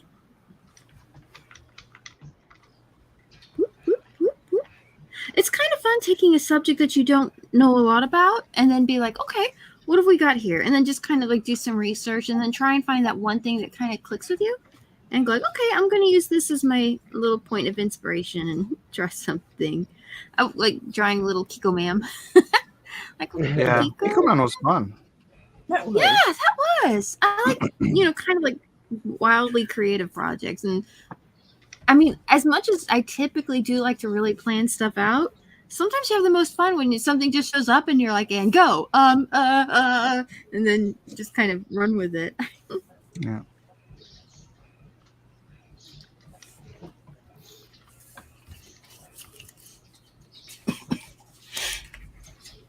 I think everybody still has the theme song stuck in their head. do, do, do.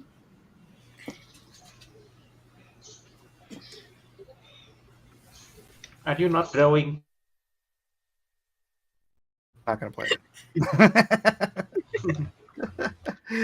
Sorry, what were you saying? Johan? Yeah, Amy, is Amy not drawing? Amy's drawing. Oh no, I'm drawing. Yeah, I've got Oh, you're drawing. Okay. this little black and white drawing here. Oh, that looks so cool. Wow. I just had it on the screen. Yeah. Oh yeah, it's so cute. Thank you.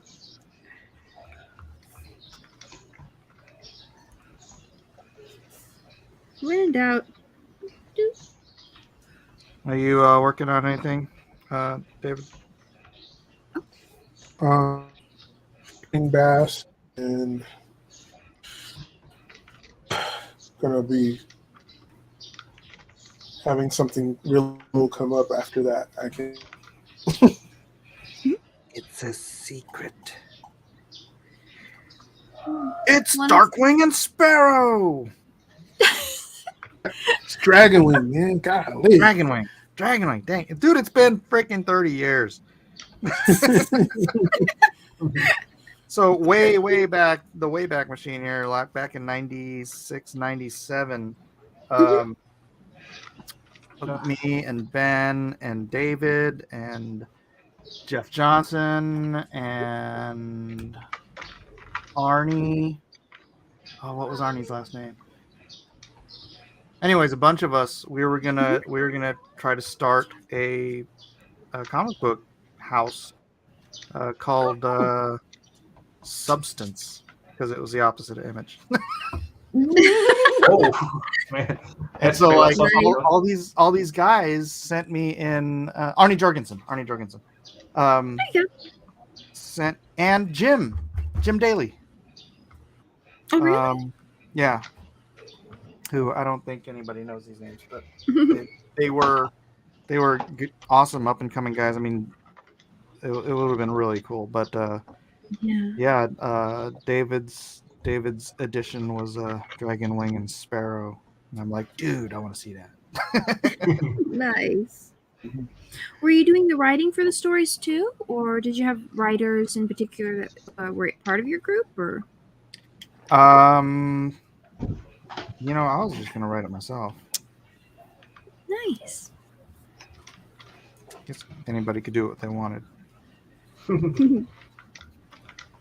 If there is a comic called Abuse, then it would be Substance Abuse. There you go.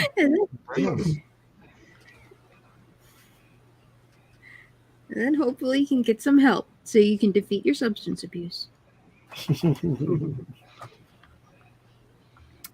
Well, that's basically the Mighty Mouse origin story, right? Mighty Mouse's origin story? Yeah.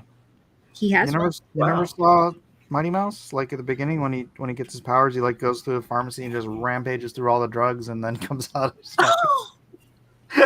Oh no! Or did am I misconstruing something? Anybody who was watching Mighty Mouse back then? Oh, it's been so long ago. Wasn't Underdog the same way?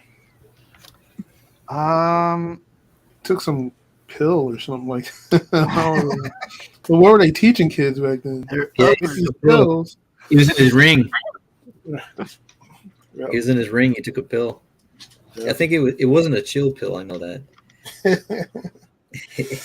It was a thrill pill. Thrill pill. Thrill pill. Not just some really goofy Tylenol. That's probably fine. I feel better. Whoa. Yeah. Steroids. Yeah, but who's handing out super-powered medicine? Maybe that's just something that they have. Well, Like that's I think Mighty Mouse is just busting into the joint, I think.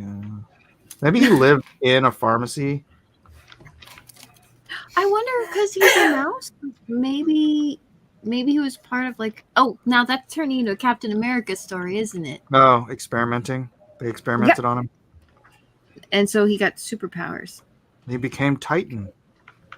There you go. Where is Missy Gary? Gary? Mighty Mouse says Titan confirmed. Mighty Mouse is Titan confirmed. Armoron says Roger Ramjet was the steroid abuser. Roger Ramjet. Is that a Don't know Mighty who that Mouse is. character too? I don't recall. It's been so long since I watched that. Was it the one that John Kirk Falusi illustrated or animated? Well, actually, it was Ralph Bakshi, I think, right? I don't know. Like he worked on it, but I think it was because I remember I questioned him, and he said something about Ralph Bakshi was the actual producer. Because they actually animated Ralph Bakshi in an episode. Oh. Chris Falusi was trying to see if I could do some. He was looking for artists back at a con one year, and he's like, "Yeah, send me some stuff." And I'm like, "I don't think I'm a good fit." Kind of a different approach, right? Yeah. Hey, talking about fire and ice a few minutes ago. It's About- from Ralph Bakshi too, yeah? Fire and Ice. Oh, Fire and Ice. Yeah. Yeah, The yeah, animation. yeah. Fire and Ice. Yeah, I don't know if I've Is it seen that one. That's cool. Though. Ralph Bakshi. yeah. Ralph Bakshi. Zippy Nice. says, I wanted to stop by and mention that idea for Edwin. My family is praying for him. Also, as per my contract, I'm obligated to ask to send my art. Zippy, I'm actually gonna send it, and it's gonna ruin our whole shtick, but I'm gonna send it. I kind of think the shtick is worth more than the art, Come back. but whatever, that's fine. And rest in peace, Jason Pearson. Amen. Amen. Comics Bear says hashtag send Zippy's Coleman. What you talking about, Willis? No, Hi, what Comics Bear. you talking about, Zippy?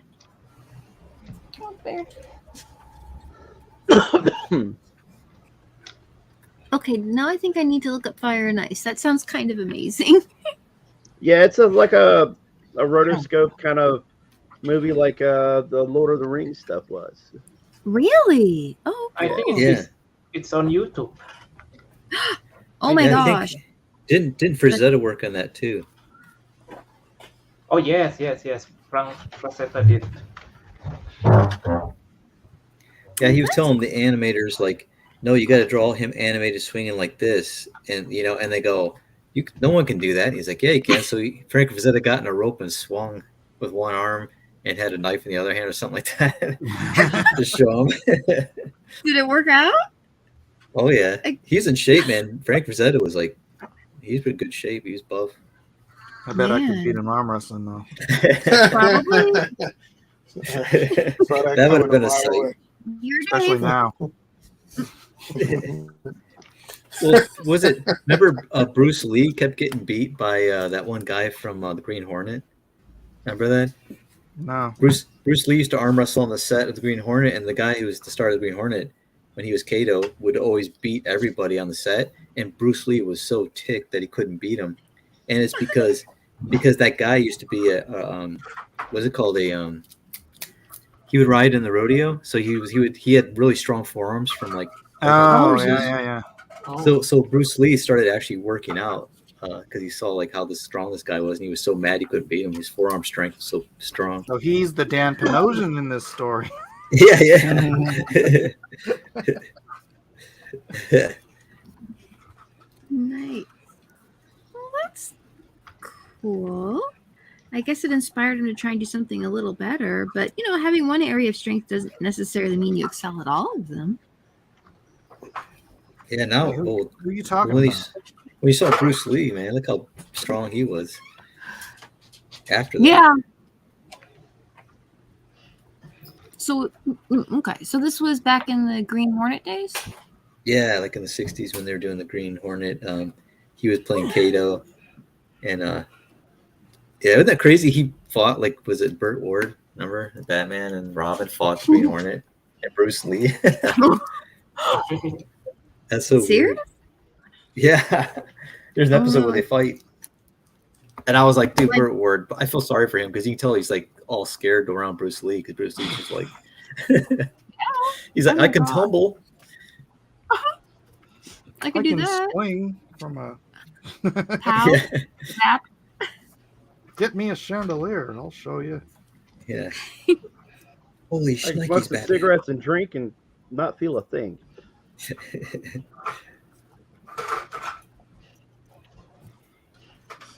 Oh, gosh. Back then, it was not as scary as today, I think. What was it? Or was it? I don't know. Well, it's hard to say because people use computers a lot more for like tricky stunts or like blue screens and stuff. Maybe. So I feel like Not Tom Cruise. Yeah. Yeah, Tom Cruise. guess not. Don't need no stinking CG here. Give me another motorcycle. I'm gonna take it off a cliff. Okay. Yeah. As much as I don't like him, I gotta admit that's some pretty well, I won't use the language here, but it's pretty That's pretty, I don't know. what can I say and not say and getting. You're like trying to think of a word. Like, nope, that won't work either. No. Yeah, exactly. Yeah. Well, yeah, ballsy. We'll say that. Yeah. There you go.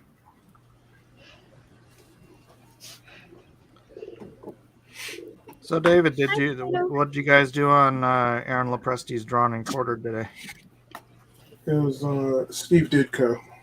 Oh, yeah. Oh, Ditko. No, that's a cool subject too. Yeah. I wonder what you drew. No, I didn't draw Spider-Man. I did Doctor Strange. Oh. You got to show that before the stream's over. Yeah. I most certainly do not have to show that.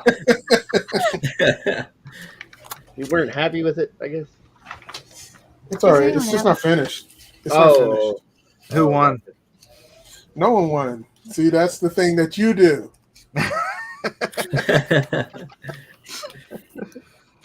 We're all winners. And plus, when I'm there, you know. Kelsey wins. When I'm there, Kelsey wins. Does he have a... Kelsey won fourth place. Out of 3, you won 4th. Poor Kelsey. So That's he has rigged. Okay. What's up, Amy? Oh, I'm trying to figure out how his shirt is done because I finished wearing the mask, so I want to start putting in some tone. And I'm like, wait a minute, he has a short sleeved shirt that covers his head, and then a mask on top of it. Yeah. Well, I think like the a black part hoodie. is also a mask. Yeah, it's like a hoodie. Oh, okay. But it's shiny, so it's kind of like a gimp. I don't know. I'm trying to figure out. I like how you're like it's a get the. No, Maybe I just it's say like pleather something. It's a real body bag. Yeah, Oh, maybe. yeah. Vinyl. Boy, that thing's just airbrushed on him. Yep. Comic book. Yep, there you go. You got a lot of lines. Who's doing that one?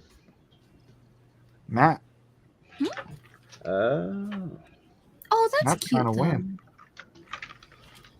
He's trying I was to trying win. to do traditional, but then I was like, I'm gonna do digital because I can manipulate it and not be hung up on, Yeah.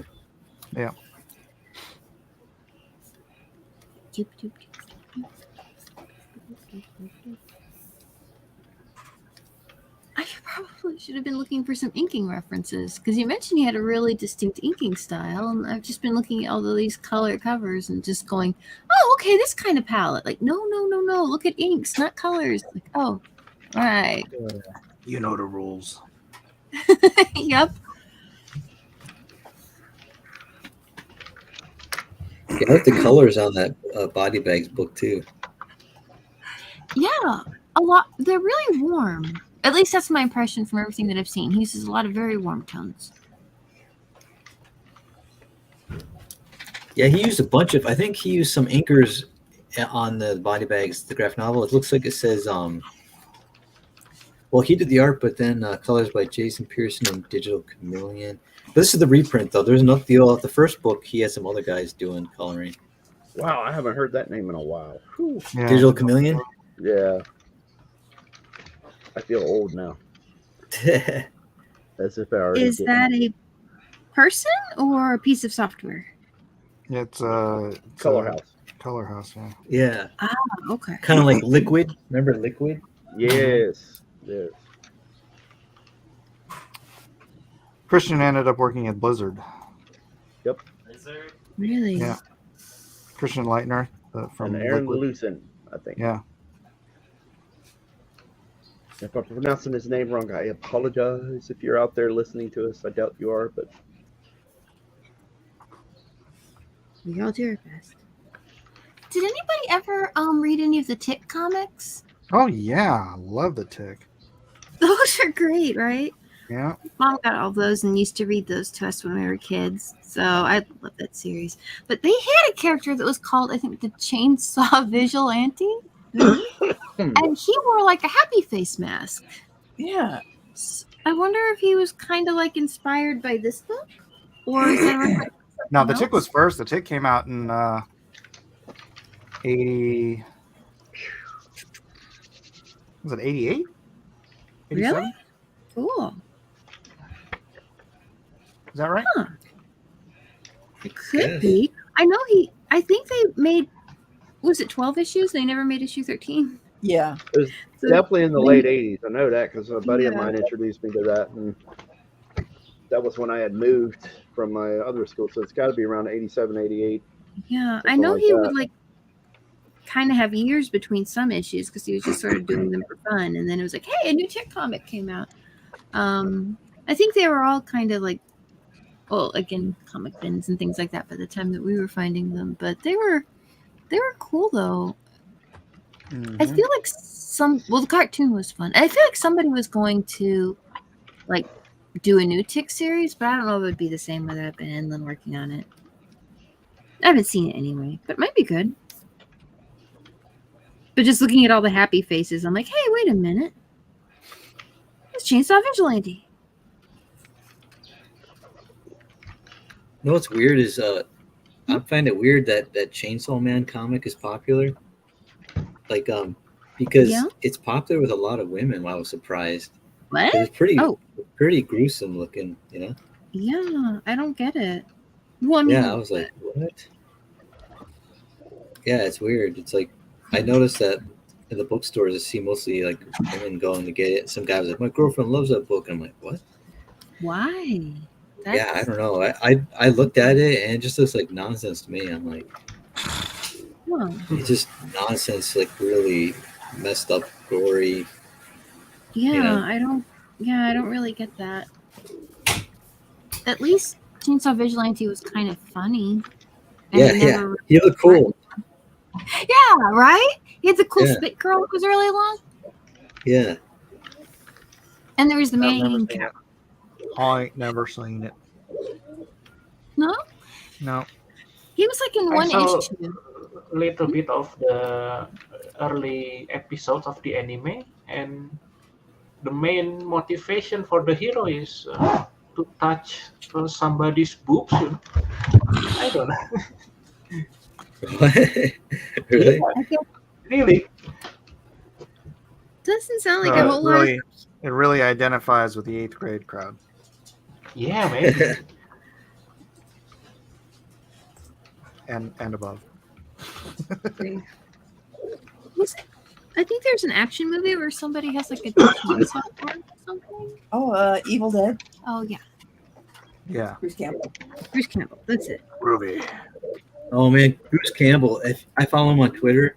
Dude, he is hilarious, man. He was playing with filters on his phone, and just these weird filters, and he's just the way he's playing with his personality in his face. Oh man, I just crack up every time I watch it. That sounds like fun. He's Yeah, like he's like- literally the only guy I ever had a freaking nerd out from meeting. I was like, Oh really? You met him? yeah. That's cool. Because, dude, I couldn't even tell you how many times I watched Evil Dead 2 when I was a kid. Hey, bud. Yeah, I can't watch the other ones. The one where it's like he's in the cabin. It's all like a horror film. Like that one's too gory. Yeah, that's Evil Dead 2. Yeah, I like Army of Darkness. Is the only one I like. See, I didn't like Army of Darkness as much. Yeah, Army of Darkness is like It's just too the corny. cult classic. That's why it's the cult classic, man. Yeah, He's fighting with his own hand. 2 is the cult classic. No, that one's a horror classic. No, That was Evil funny. Dead 1 was the one that was too much just straight horror. Evil Dead 2 was a comedy horror. Oh, that one had, yeah, that's what someone told me, because I actually did see some of it, because I was at a film class, and this guy was like, you gotta see it, it's hilarious. So I'm not really watching, I'm doing my drawings and stuff, and I look up once in a while, and I look at his face, and his face looked horrified, and I'm like, this is like a comedy, man. You're like, mouth's like open, like,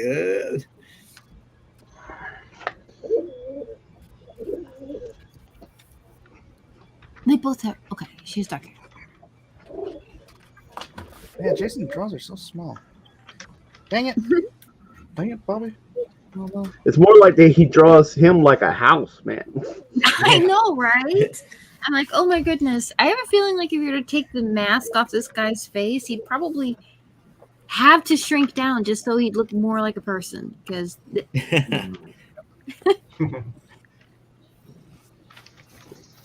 I mean, that's kind of cool. I like dynamic proportions and shapes and stuff like that. But it's pretty out there. Yeah, that's what blew me away. Is like he's just went so extreme, exaggerated on his stuff. I was just like, wow.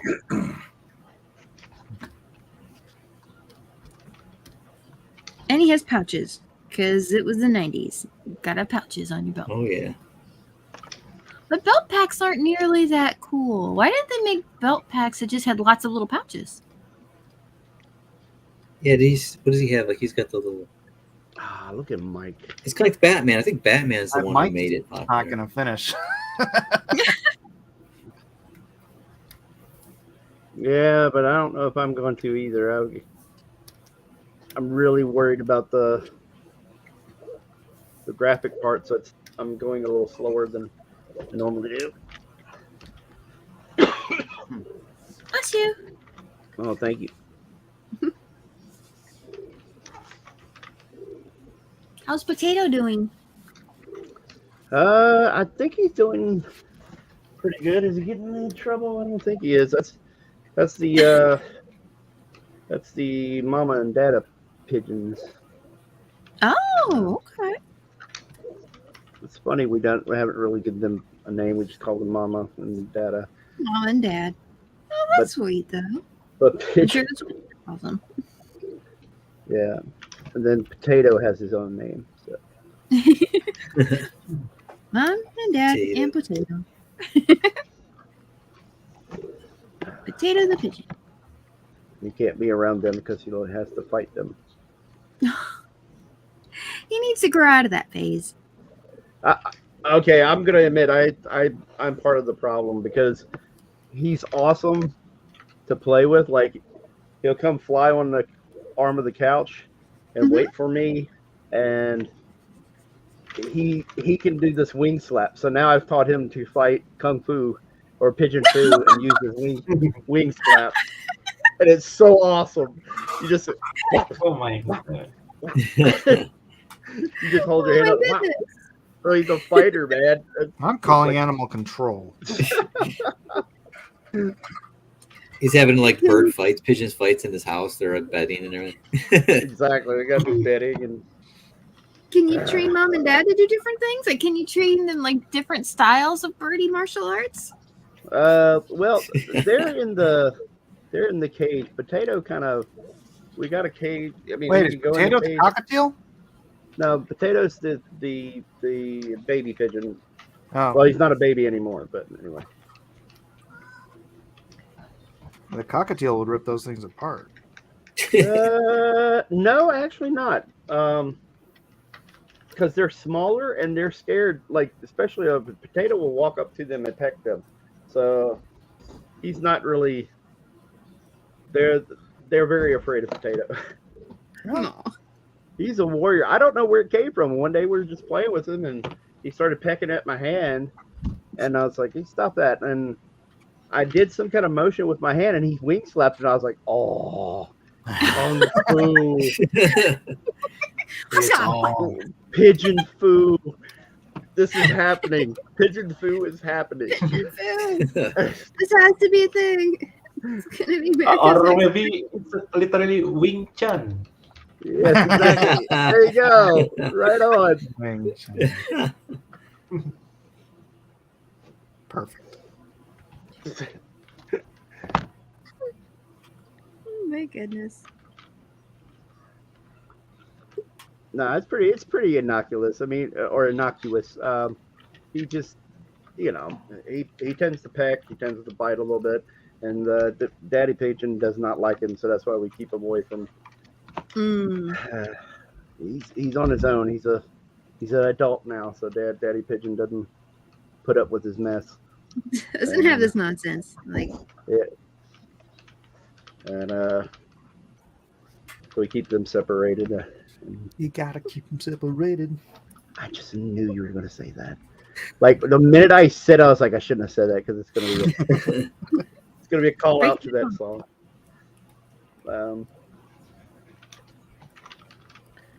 That he's just a jerk. He likes to fight. Oh, He's a goodness. tough guy. He'll walk on the floor and try to peck your feet. He doesn't like your feet. He doesn't like anything. So much anger. Oh my goodness. Yeah, I know. That's what I'm saying. Like I was like, we got the angriest pigeon. You never see that coming, but he's a fighter. Oh my goodness. He's like, if I Do we sense need to talk weakness, I potato? can't stomach. Say what? I'm sorry. I said if he says it, I can't stomach weakness. So he's like, if I sense yeah. it, I go in for the kill. That may be it. Or He's it could be also that he's just a jerk.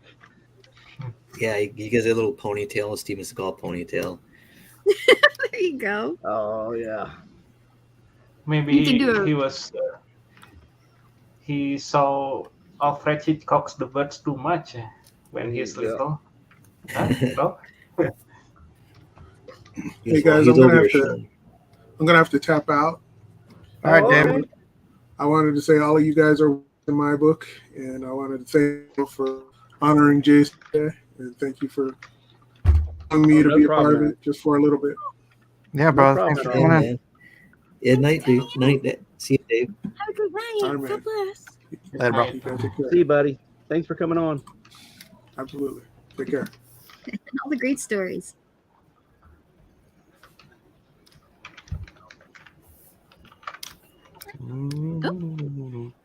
If I could get a video of it, I'll post it up or something for you guys to see. Good. Yeah, it is so cool. It's like I didn't know birds could do that. He figured He it could out. fight with his wings. Yeah, he just slap. And it's funny. It sounds like if you were to whop somebody upside the head with a pillow, like a pillow fight or something, it makes kind of that noise. Aren't pigeons the symbols of peace? Yeah. No, that's a dove. It's a Peace. Pigeons are symbols of like New York. Something. And bagels. Not potato. He's a symbol of annihilation.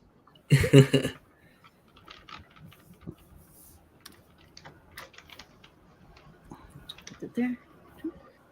All right. Well, at least I put to bed any doubts from anyone who's ever heard me tell the story about arm wrestling. So That's great, man. If one thing we got out tonight, that yeah, story is There you go. substantiated. We cannot doubt Yep. you, Mike. You got that's it how you verified. know. from these That's how sources. you know when history is true. When you That's what the Bible says. Yeah, Mike didn't Verify have to it. tell that story. The mouth of two more witnesses, right? yeah. Yep.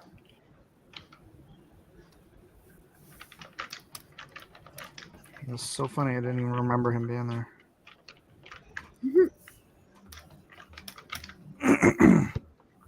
I guess you're arm wrestling a lot of people. It would be hard to remember all of them.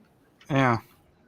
Yeah, you Yeah, just if you taking were arm me. wrestling that many people, I imagine you would get a little bit of an injury or something like that. Oh, poor thing. Yeah. I wonder who else I arm wrestled. Who else was there? Everybody from Wildstorm, Jim Humberto Lee? Ramos. Did you do Jim Jim. Lee? Oh yeah, Jim was there. Mike Turner was there. Wow. Nick Barucci. Freaking everybody, dude. Eric Larson, Oh, Sam Eric Larson. Barrington. Oh, Dude, he was there. there was like 300 people in that room. It was crazy. Whoa, that's a lot of arm wrestling. I don't Did think I he- arm wrestled all of them. Oh, it makes a good story though. Yeah. I took them all down. Took them all down. There was a line of people getting tickets just to watch me beat everyone at arm wrestling. Yeah, I could have made some money off of that, man. There you go. Underdogs for sure, man. I didn't see you coming.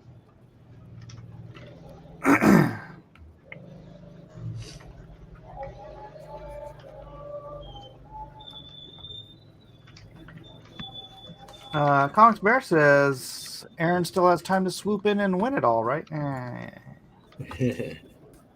Yeah, he'd just draw the smiley face mask and walk off, though. He'd probably put it on the thing. Yeah, Right? exactly. Yeah, exactly.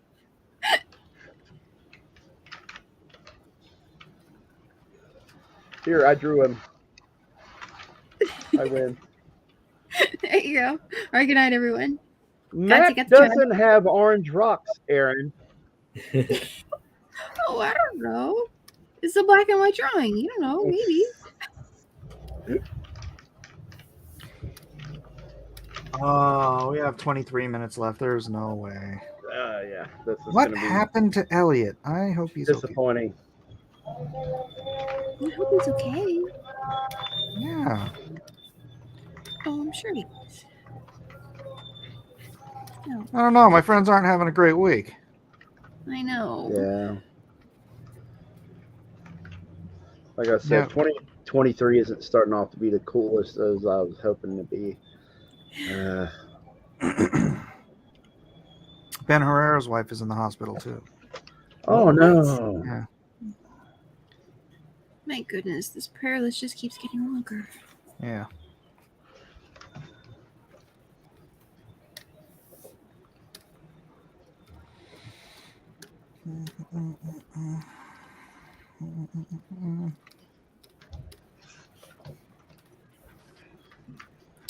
Have they done a John Carter or Tarzan D&Q? I don't think we have. I can't remember. Yeah, I don't remember. I don't know. Oh, we're one of the art shows I'm doing. Well, we're going to be starting new at the beginning of the month. Anyway, one of the themes is for one of them is adventure, and I thought it would be nice to do characters from some of the books that we've read on Storytime.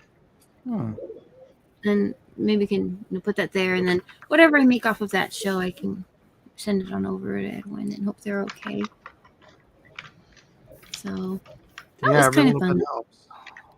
Yeah, absolutely.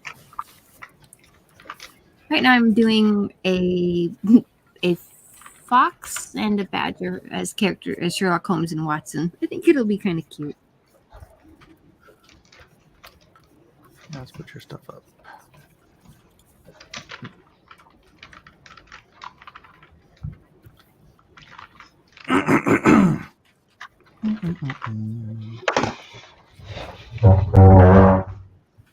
Excuse you. Beep boop. That chair has gas. I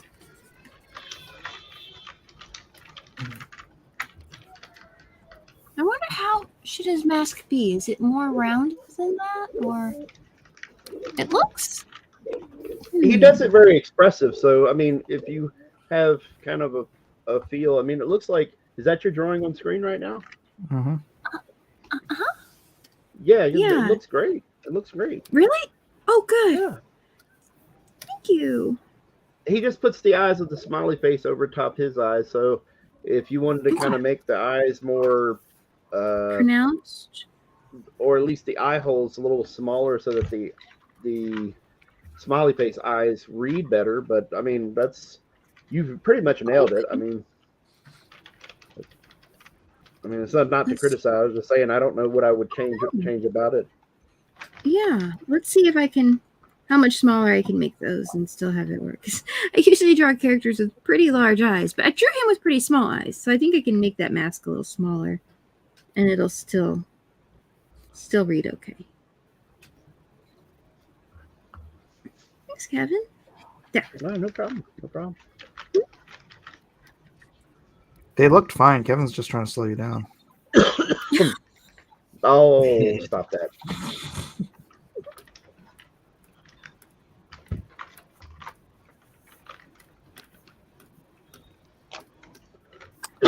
Kevin can be pretty cutthroat. He just pretends to be kind of laid back, but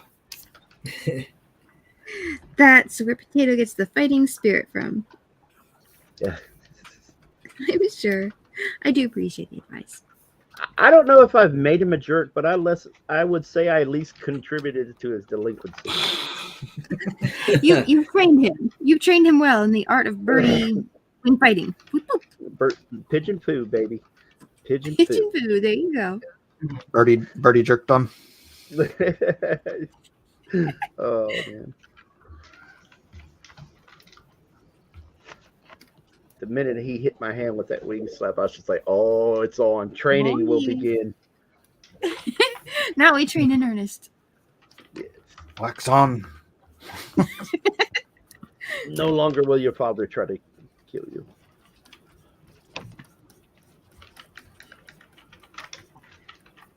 Every advantage. Because we kind of figured out. It's like, well, we can't really have them around each other because the father pigeon would literally go for the throat. You would peck on and grab him by the throat and just hold on. And they have very skinny beaks, so there's not a lot of pressure. But don't want to take the chance. I was just surprised that they had that kind of, when they fight, that's what they would go for. That the ferocity is to go for the throat and hold on. Yeah, I mean, that doesn't seem like a pigeons for bitches. Yeah, it's pretty crazy. It's Do the you animal keep the kingdom, bro. pigeon in the cage or you set them loose? No, say what now? I'm sorry, I didn't hear it all. I'm sorry. Do you put it in a cage? Oh yeah, well the father and the mother are in the cage, and then we have a separate cage we can put Potato in, and he kind of just runs around loose most of the time. Oh, anyway. okay.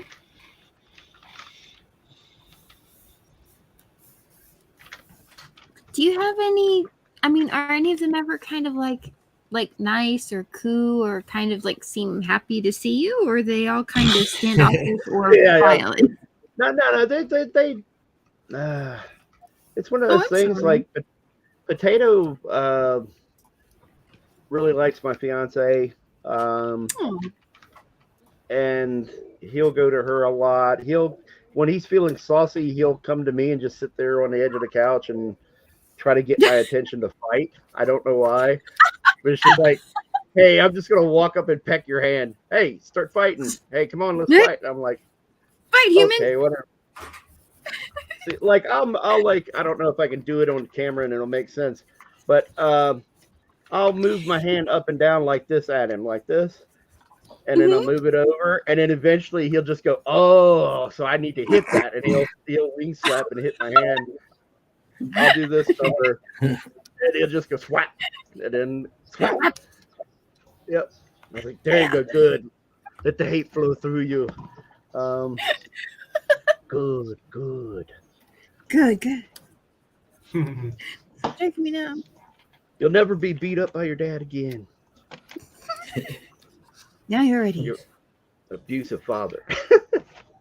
Oh my goodness. See, we've just made up little stories for them and their craziness. It's pretty exciting, though. Now, if you can set them up for like birdie arm wrestling matches, right? Yeah, exactly. I'll take them all down. Yeah, take them all down. It's just I just think fundamentally he was born a jerk. He just wants to fight. Come on. And I'm too willing to oblige him. And like, sweetheart, watch this. Slap. I trained him to fight. Okay. You should give him an octagon cage. You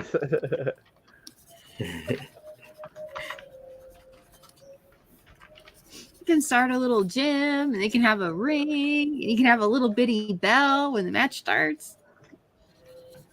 You gotta have a little bitty bell. You gotta have a little bitty bell.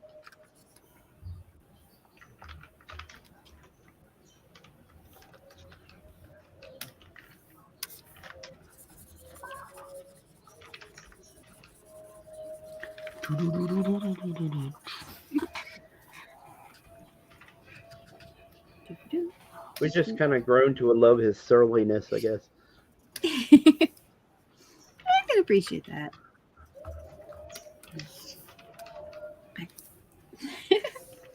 Now I feel like rushed because we only have 15 minutes left. Like Oh my goodness. my fiance will just, he comes to her and he'll sit with her and stuff, and she'll just grab the underside of him and just fly him, like hold him like you're playing with a toy airplane and going, "Ew," and he'll just flap the entire time that he goes around. Aww. I think That's it's cute. I think it annoys him greatly though. Like, are you mocking my people? Here. Airplane. Does he peck at her, or does he just seem to kind of not mind it too much? It's weird. It's like throwing a softball or something. Like eventually, like you hold him in she holds him in her hand, and he starts flapping, and it's like, airplane, and then finally he just takes off and flies. He's like, I'm done with this. I'm done with you. I'm done with being airplane. Oh, fair Right. enough. No more airplane. You're mocking No more me. airplane. No, Comics Bear, birds are not little dinosaurs. Please stop that nonsense.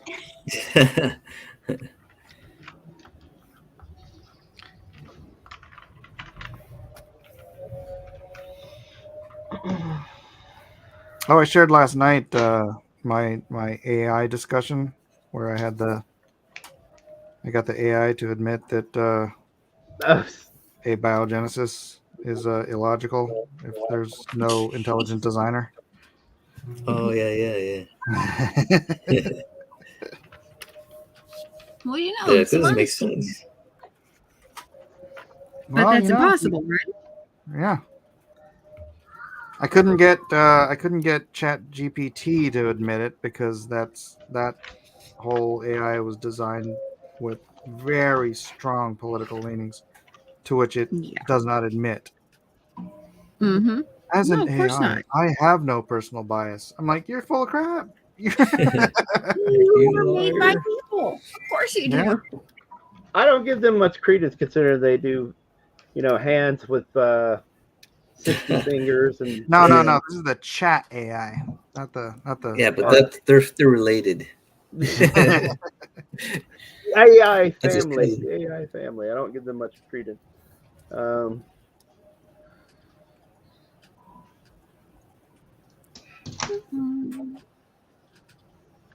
yeah, I'm not gonna make it.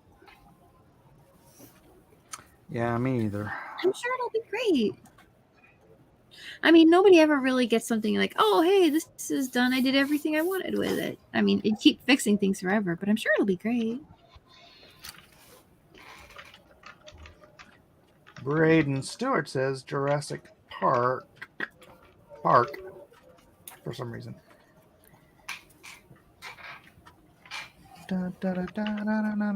Who have we not seen from for a while? Me? This is me being like, good luck getting to the finish line in 10 minutes. 12 minutes. I like that. I like that pose anyway. It's a beautiful drawing. It's right behind you. On the white table. I'm just going to get the middle of it done. There you go. Yeah. Oh, that's very cool. No, I said shoot. No, I mean, I'm okay. Don't worry, I'm gonna figure out how to stop bleeding. Tissue. Use tissue. We need to get Panda's hair. Who needs a tissue, Matt? Does Matt need a tissue? Is that Matt talking? I don't know. Is he Now it's a muted? mystery. All right. What's going on at Matt's house? Who needs the tissue? Why? Why? It's a Hopefully nose nobody bleed. has. Oh no! She beat Matt up. Oh no! Again? Has she been taking lessons from Potato? Not again. Yeah, exactly. Pigeon foo. Pigeon poo. Jeez. What happened? You okay, What Matt? happened? Are you okay? Oh, yeah. Yeah.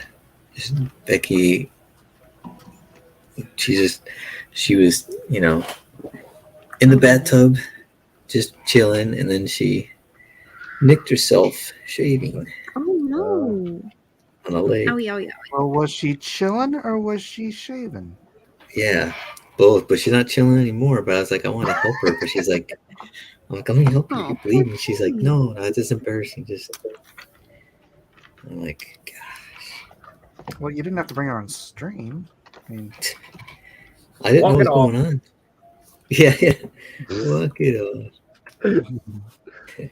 Yeah, I'm like, I don't know. My mom was a nurse, so like, blood to me, I don't know why it doesn't bother me. So like, I don't get, but I don't know. yeah, I've had bloody nose issues most of my life. Actually, I don't have them too much anymore, but when I was growing You up, too? all the time, yeah. You too? Oh my No, goodness. I heard that's a vitamin C deficiency. That's what I heard. Well, it's an iron deficiency eventually. Yeah, exactly. That's so funny. my brother can get them too. He just Because of all randomly. the fighting? Oh no, just okay. Maybe, you know what?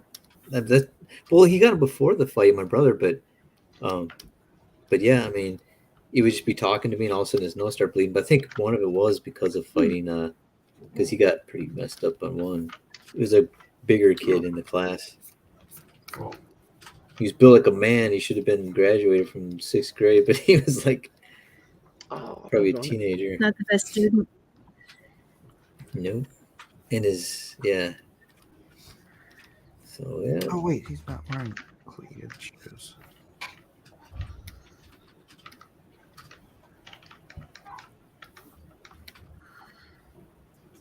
Oops. Let's see.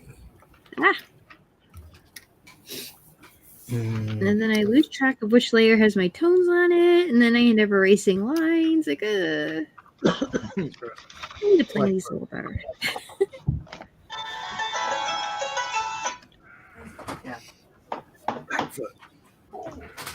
How many more minutes do we have, Mike? We have 8 minutes. Okay.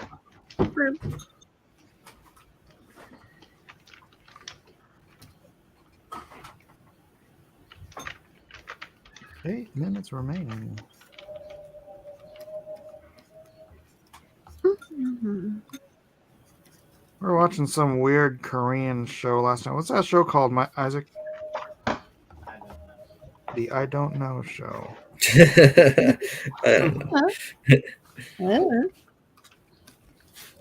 That's funny. Oh, cool. Was it like a drama or action? No, it's like Hunger Game, or not Hunger Games, like Squid Game, but like real life. Oh, is it the competition that's strong like competition? Yeah, like, strong something. Yeah, I've seen that where there's all these competitors like jacked up bodybuilder guys and everything. Yeah. My brother saw that. He said that was like pretty intense. Like they were the one where they're hanging from something. See how long you can hang. Yeah, that was like the first one. Yeah, and then the other one was where they were they had to like try to get the ball and. Yep. That sounded brutal. Is it a comedic? Huh? I don't know. Is it comedic? Korean? It's I fun. don't know the name. I don't know the name of it. I came in. My family was already watching it. Not Running Man. No. No, it's different. That's the comedy one, right? The Korean crowd comedy, Running Man. Yeah. That one's funny. Or is in Indonesia? It's pretty popular Korean shows. Yeah, very. It was, and now it's not so much. Oh, really? A few years ago, very popular. Okay. Oh, like is it Kwang Zoo? Was he popular? Kwang Zoo, the comedian guy, the funny Korean. Well, I don't really remember, but I guess yeah, the Koreans are very pretty hype in here. Yeah, they're getting popular in the U.S. Very popular. Yeah. Yeah, I was actually surprised hearing that the K-pop are hot in there too. Yeah, Yeah. it's weird. Is K-pop was it Blackpink? You hear them? Blackpink and BTS. BTS is everywhere, like Yeah. out here. Before this Everywhere. was Super Junior. You have you heard of Super Oh yeah, Junior? Super Junior. Yeah. Yeah, but now it's all BTS and Blackpink. I cannot draw this in 4 minutes. You can do it. I can't. Just Well- arm wrestle it. I'm wrestling.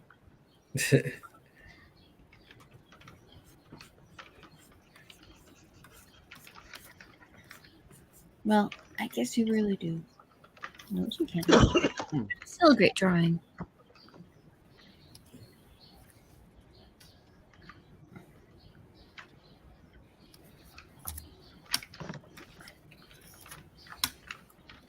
I discovered a new store out here that's an Asian market, and they have a lot of Korean stuff.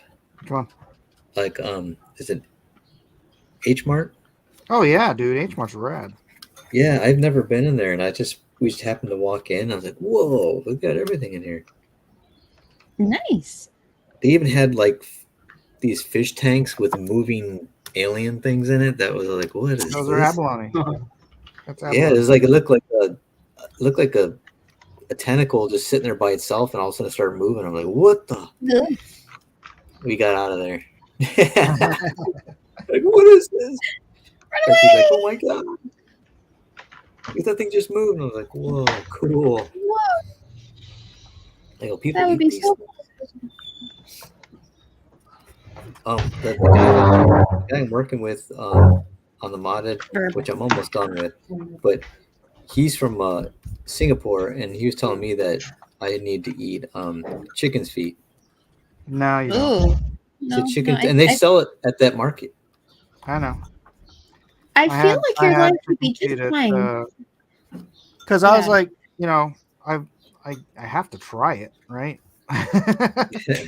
But it's like eating a piece of some sort of jello with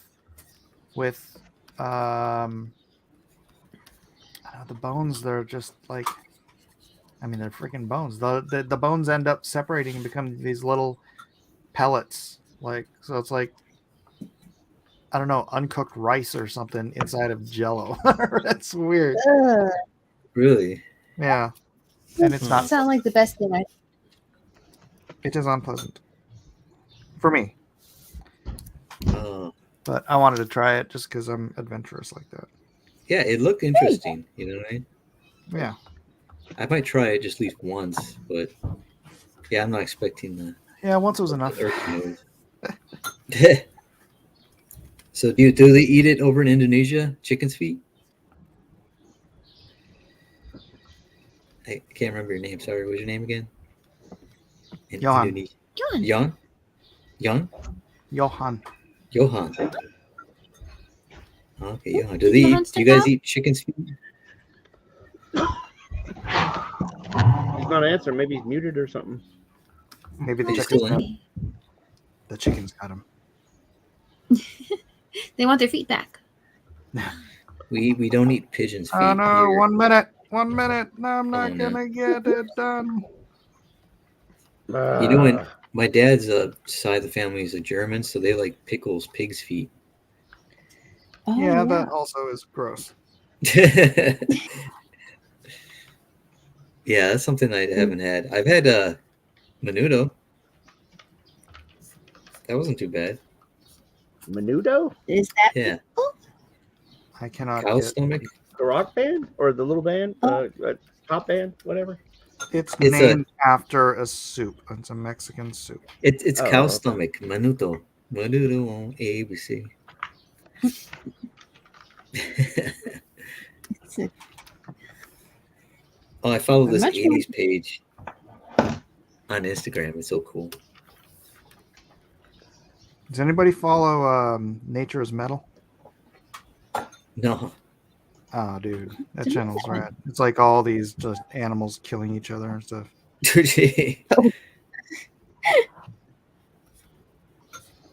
Okay. I watched one where they showed that how the deer played like it was dead when a lion and a hyena were fighting over it. All right.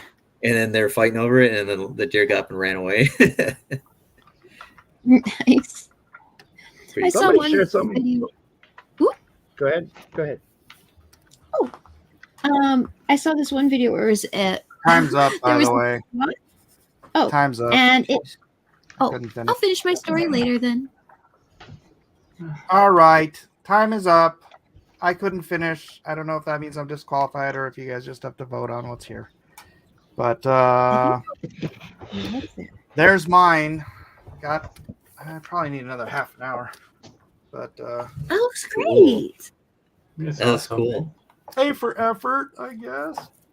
Now, did you draw the chain in by hand, or is that like a brush? No, I haven't drawn it yet. I mean, I Just drew the it shapes. out by hand, but I haven't. Yeah, that looks really cool. It's got a good bend on it. Although I did create a brush that I can do this with. Really? Watch. So it's like I was Oh, gonna double line. use Oh. this to make the chain links and whatnot. Oh, Oh my yeah. gosh, what a great Oh. idea. I really should probably do stuff like that. It's like, oh, that's so cool. And then I can just go in and delete the other parts. Ah, Oh, That's nice. That's yeah. I gotta do something like that. man. Take a stroke around So the how do you lines. make your own brushes? I saw a tutorial on Instagram. Really? Oh, okay. Yeah. That's a great place to start. That's cheating, Mike. Austin P says that's probably the best What? TNT drawing I've seen you done, Mike. Oh, it's not even finished. Austin also says last time I checked, effort doesn't have an A in it. Well, you're not using the English spelling. With an A. Yeah. A-E. Effort. It's an effort. Effort. Everybody give it your best effort. Give it your best effort. It's an A for Ron. Hey, Ron. Where is Ron? Ron. All right. What is it? I A think that's for. enough of- if fart. Fart. A fart. Next up we have Kev Hulk. See if we can get some of this glare. My ink's so shiny, it's doing a glare thing, Oh, but okay. That's cool. That's cool though. kind of having part of his costume disappear into the black in the background. And Oh man. Sometimes I wonder if I Panda should was try gonna be drawing Panda was going to really be big doing muscly guys. You do it so well. Oh, sorry. Oh, no, that's okay. Why Uh, does it say O? It says DL instead of a P. So D. No. It's a P. It's the shape of. Go look at the. Hold on. Let me see if I can find a picture that looks right, where you can see the way he did the P. It actually has like that weird little. Hold on. I'm having trouble finding a. He falls Good for it every costume. week, huh? Oh, okay, whatever. You're giving me a hard time. I get it. No. You look at there. It's got a. the Yeah, it bottom- goes both ways. Look, you made it It's only got the go little one flip way. on it. What? No, it went Look, off for hip. Bring it up. Bring it went up. for Bring hip. it up. Right. Bring up yours so we can see It's the going bottom. off for hip. See, it goes straight down on the left side But I'm instead not of going to the done. left.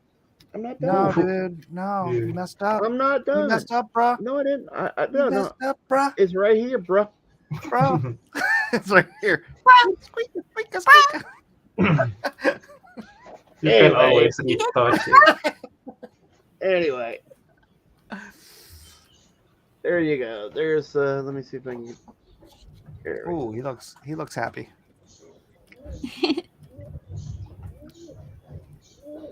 Well, he happily wants Elliot to choke his would- daughter all the time, so Oh no.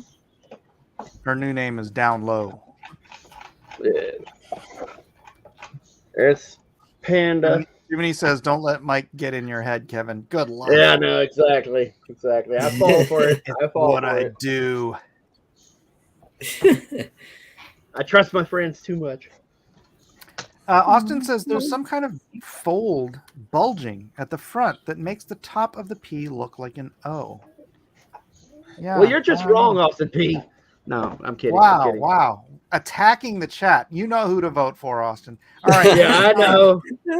Johan. Like, you're funny. Oh, that's so cute. Oh, I forgot his necklace. He has a necklace? Oh, okay. Yeah, it's Iron Cool. Cross. Yeah. Yeah. All right. Oh, she's got a backpack on. Dang, I might have to restart mine. I don't know. I saw some backpack, so That looks fun. Yeah. I like how her little smiley face is like a hair clip. It it looks like it really functions for keeping rather than embellishment, but like really getting her like ponytail kind of out of the way there. Mm-hmm. All right. Jiminy Cricket says Okay. anime body bags circa 1976. Austin says Mike forgot the cross. What does that make Mike? Not a Nazi?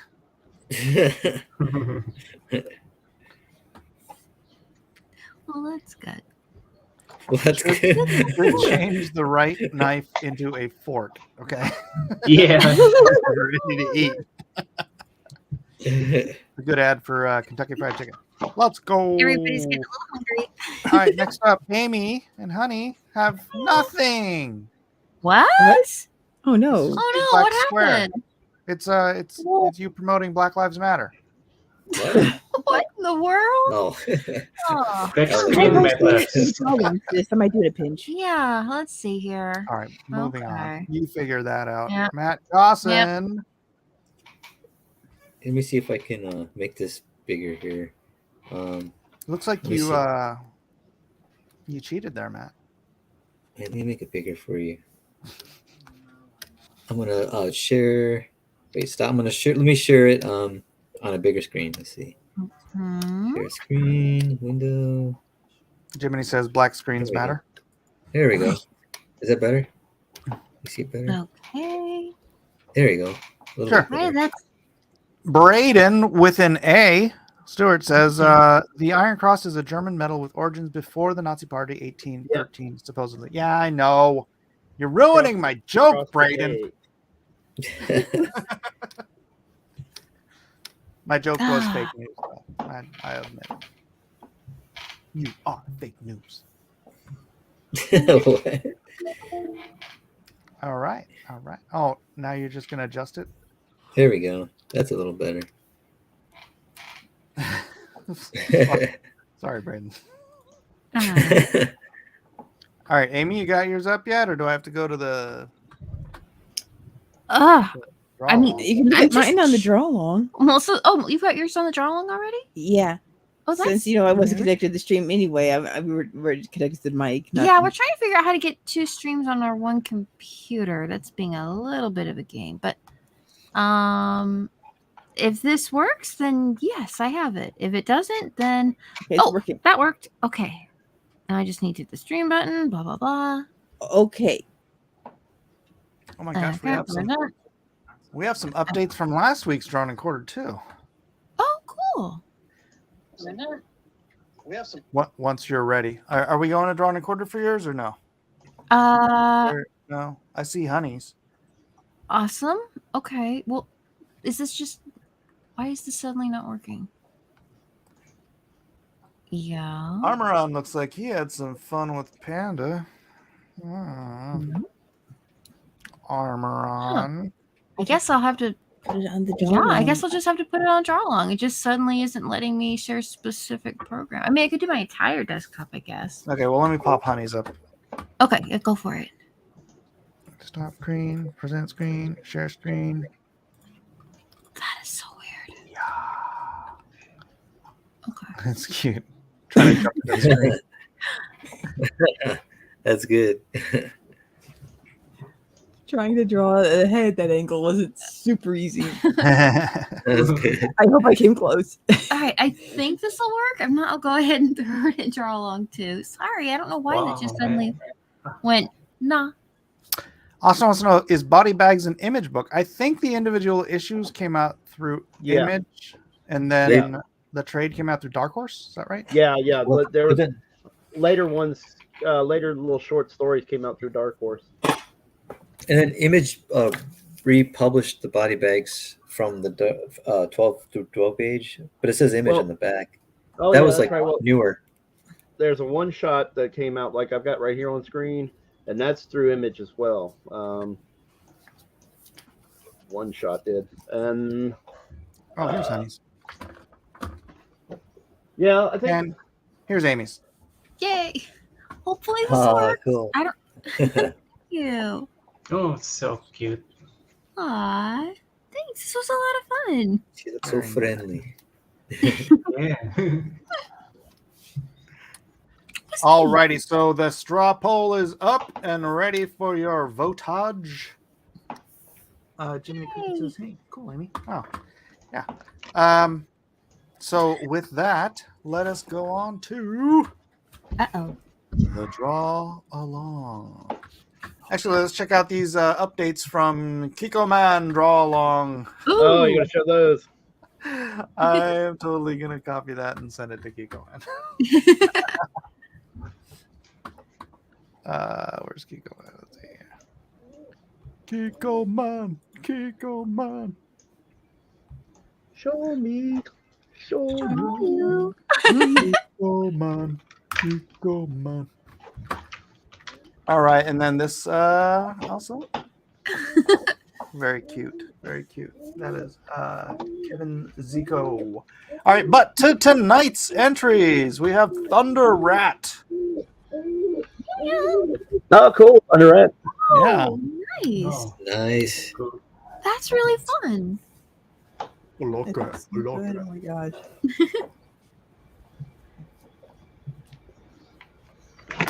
All right, next up we have Doug Smith.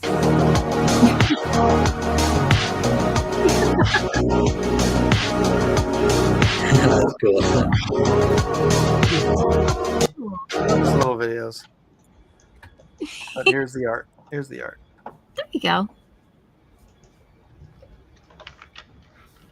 That's the effects he used, the paper wearing and all that kind of stuff. Yeah, I like little frames behind it too. Yeah.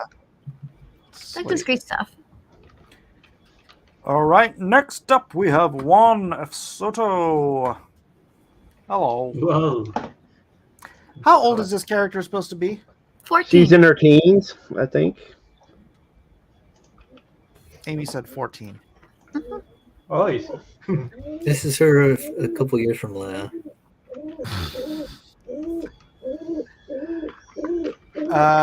Austin, I can't turn this into a NFT art advice stream right now, buddy. But why don't you jump on the Discord and feel free to ask questions.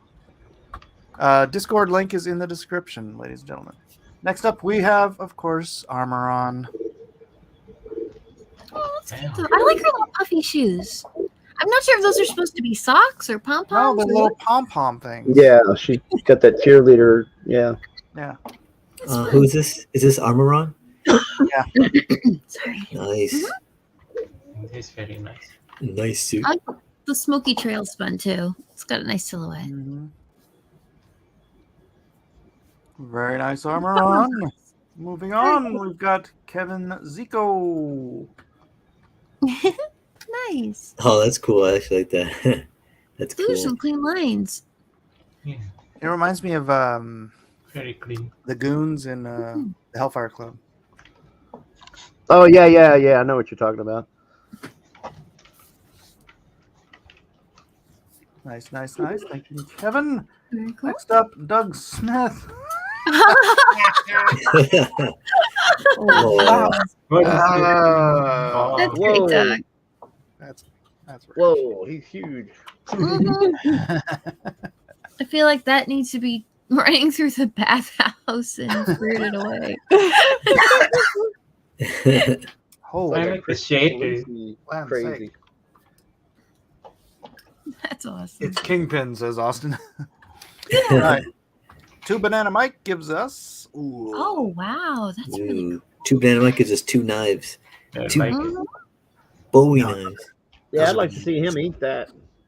Yeah. Get it inked up. Very cool. Very cool. Very nicely rendered. And honey, we already saw, but T-Cap Dan brings up There you chilling go. on the hood Chilling on of the the hood. car. In the hood, on the hood. In a hood, on a hood. Roscoe and Mrs. Mecca McCheese. Yeah, where's Mecca? We could bring Mecca in here to host. Aw. Since Siege never comes anyways. Exactly. It's all good on the hood. All good on the hood. Very good. Very good. All right, going backwards. Matt Cossin, who's your pros pick? Oh man, like I said, they're all so good, but there can only be one. So I'm voting for this time Armor On because I like the panda. Yeah. All right. One for Armoron. Amy and Honey, 2 votes. Well, I guess if I'm going by my knee-jerk reaction, that drawing that Doug did, it was just so funny and over the This top. one? The little one with the girl was cute, and then that one was just as broad and great. So that was, I think 2 Banana Mike did amazing. I love that drawing and how well it's rendered. It's so clean. But I just like that one. It just, if it makes you laugh that much, then I think it's like, oh, that was really cool. So All right. 1 for Doug. Honey? And I'm going to give mine to Thunder Rat. I just, the line art is just so, there's such a strength, but a kind of a softness and roundness to it. Yeah, It's just pretty cool. really appealing. very great. That's been It's like dad bod. This was epic. yeah. Super dad bod. All right. Johan. I like Armor On too. Armoron. All right. 2 for Armoron. Yeah, Kevin. yeah. Beautiful lines. You see how he just voted? There was no like, everybody's great, blah, blah, blah. Yeah, I got you.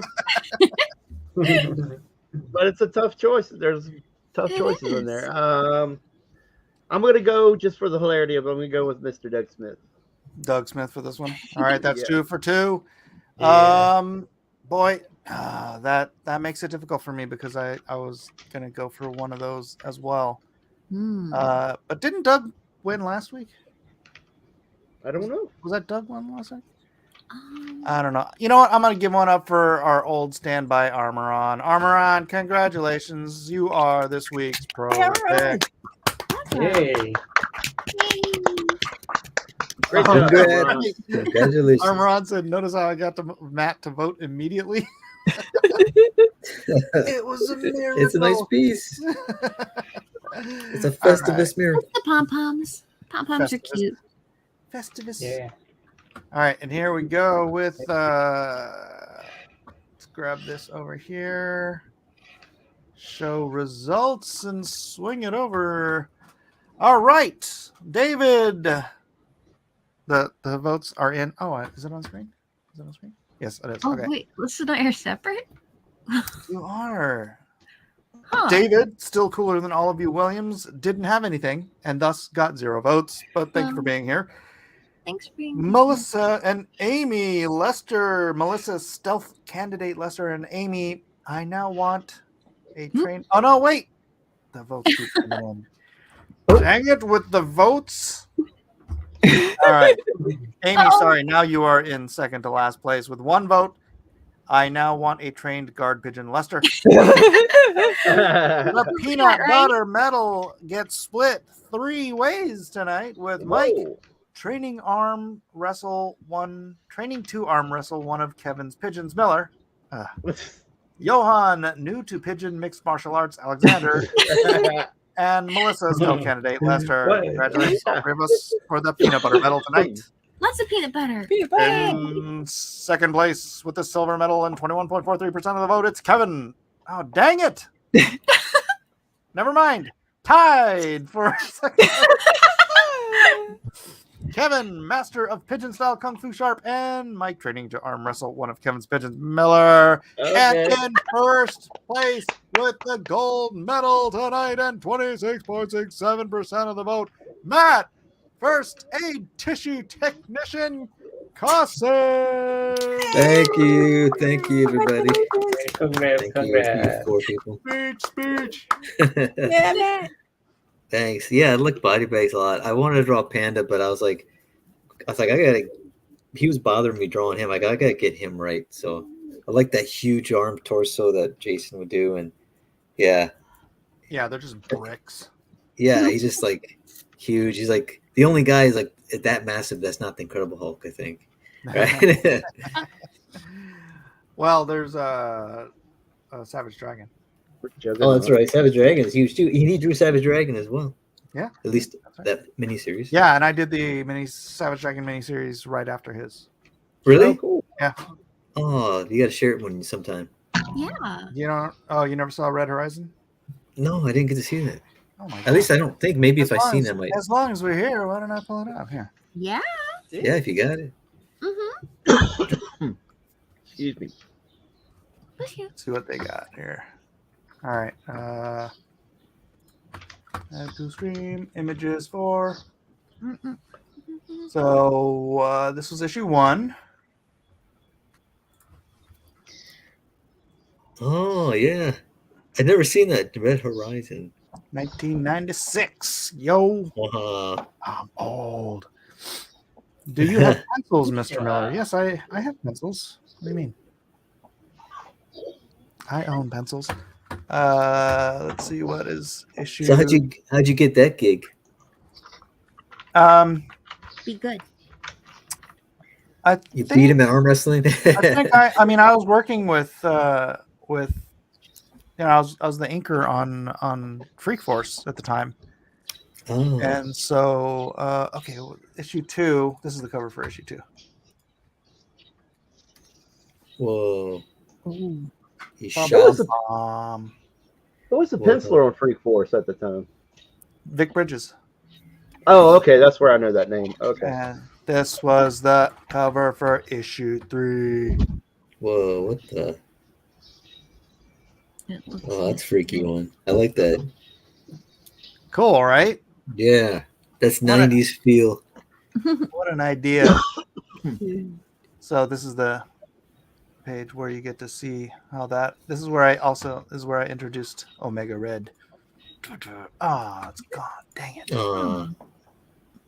Here's where. Whoa. See, that's Dragon and Super Patriot. Oh yeah, Super Patriot. Cool. Did you draw the whole interiors too?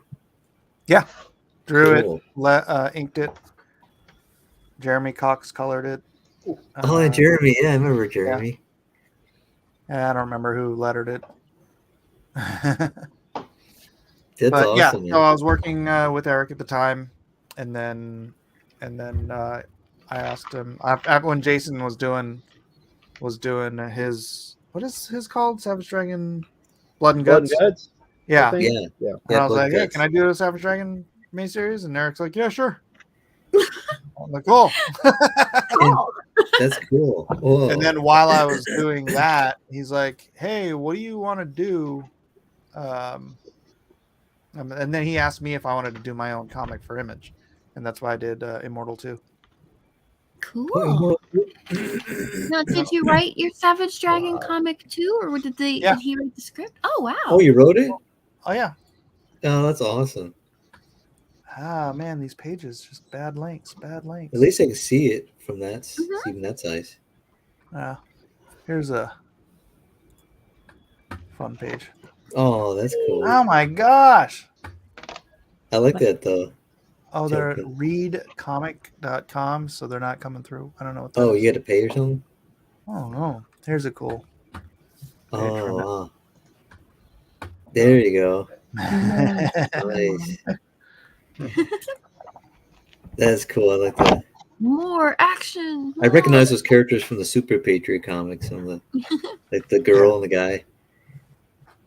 Cool. I love the headband and the jacket. There you go. 80s, 90s flair. So, Back with comics. anyways, they're out there in the wild somewhere if you can find them. I'm gonna have to look for him now. Red Rising. Oh, this is probably not going to go through too. Sheesh. I'm gonna have to look for these back Yeah. issues. That's my character, Gaijin, my wife. Beating up. Oh, it's your character you put in the comic? Yeah.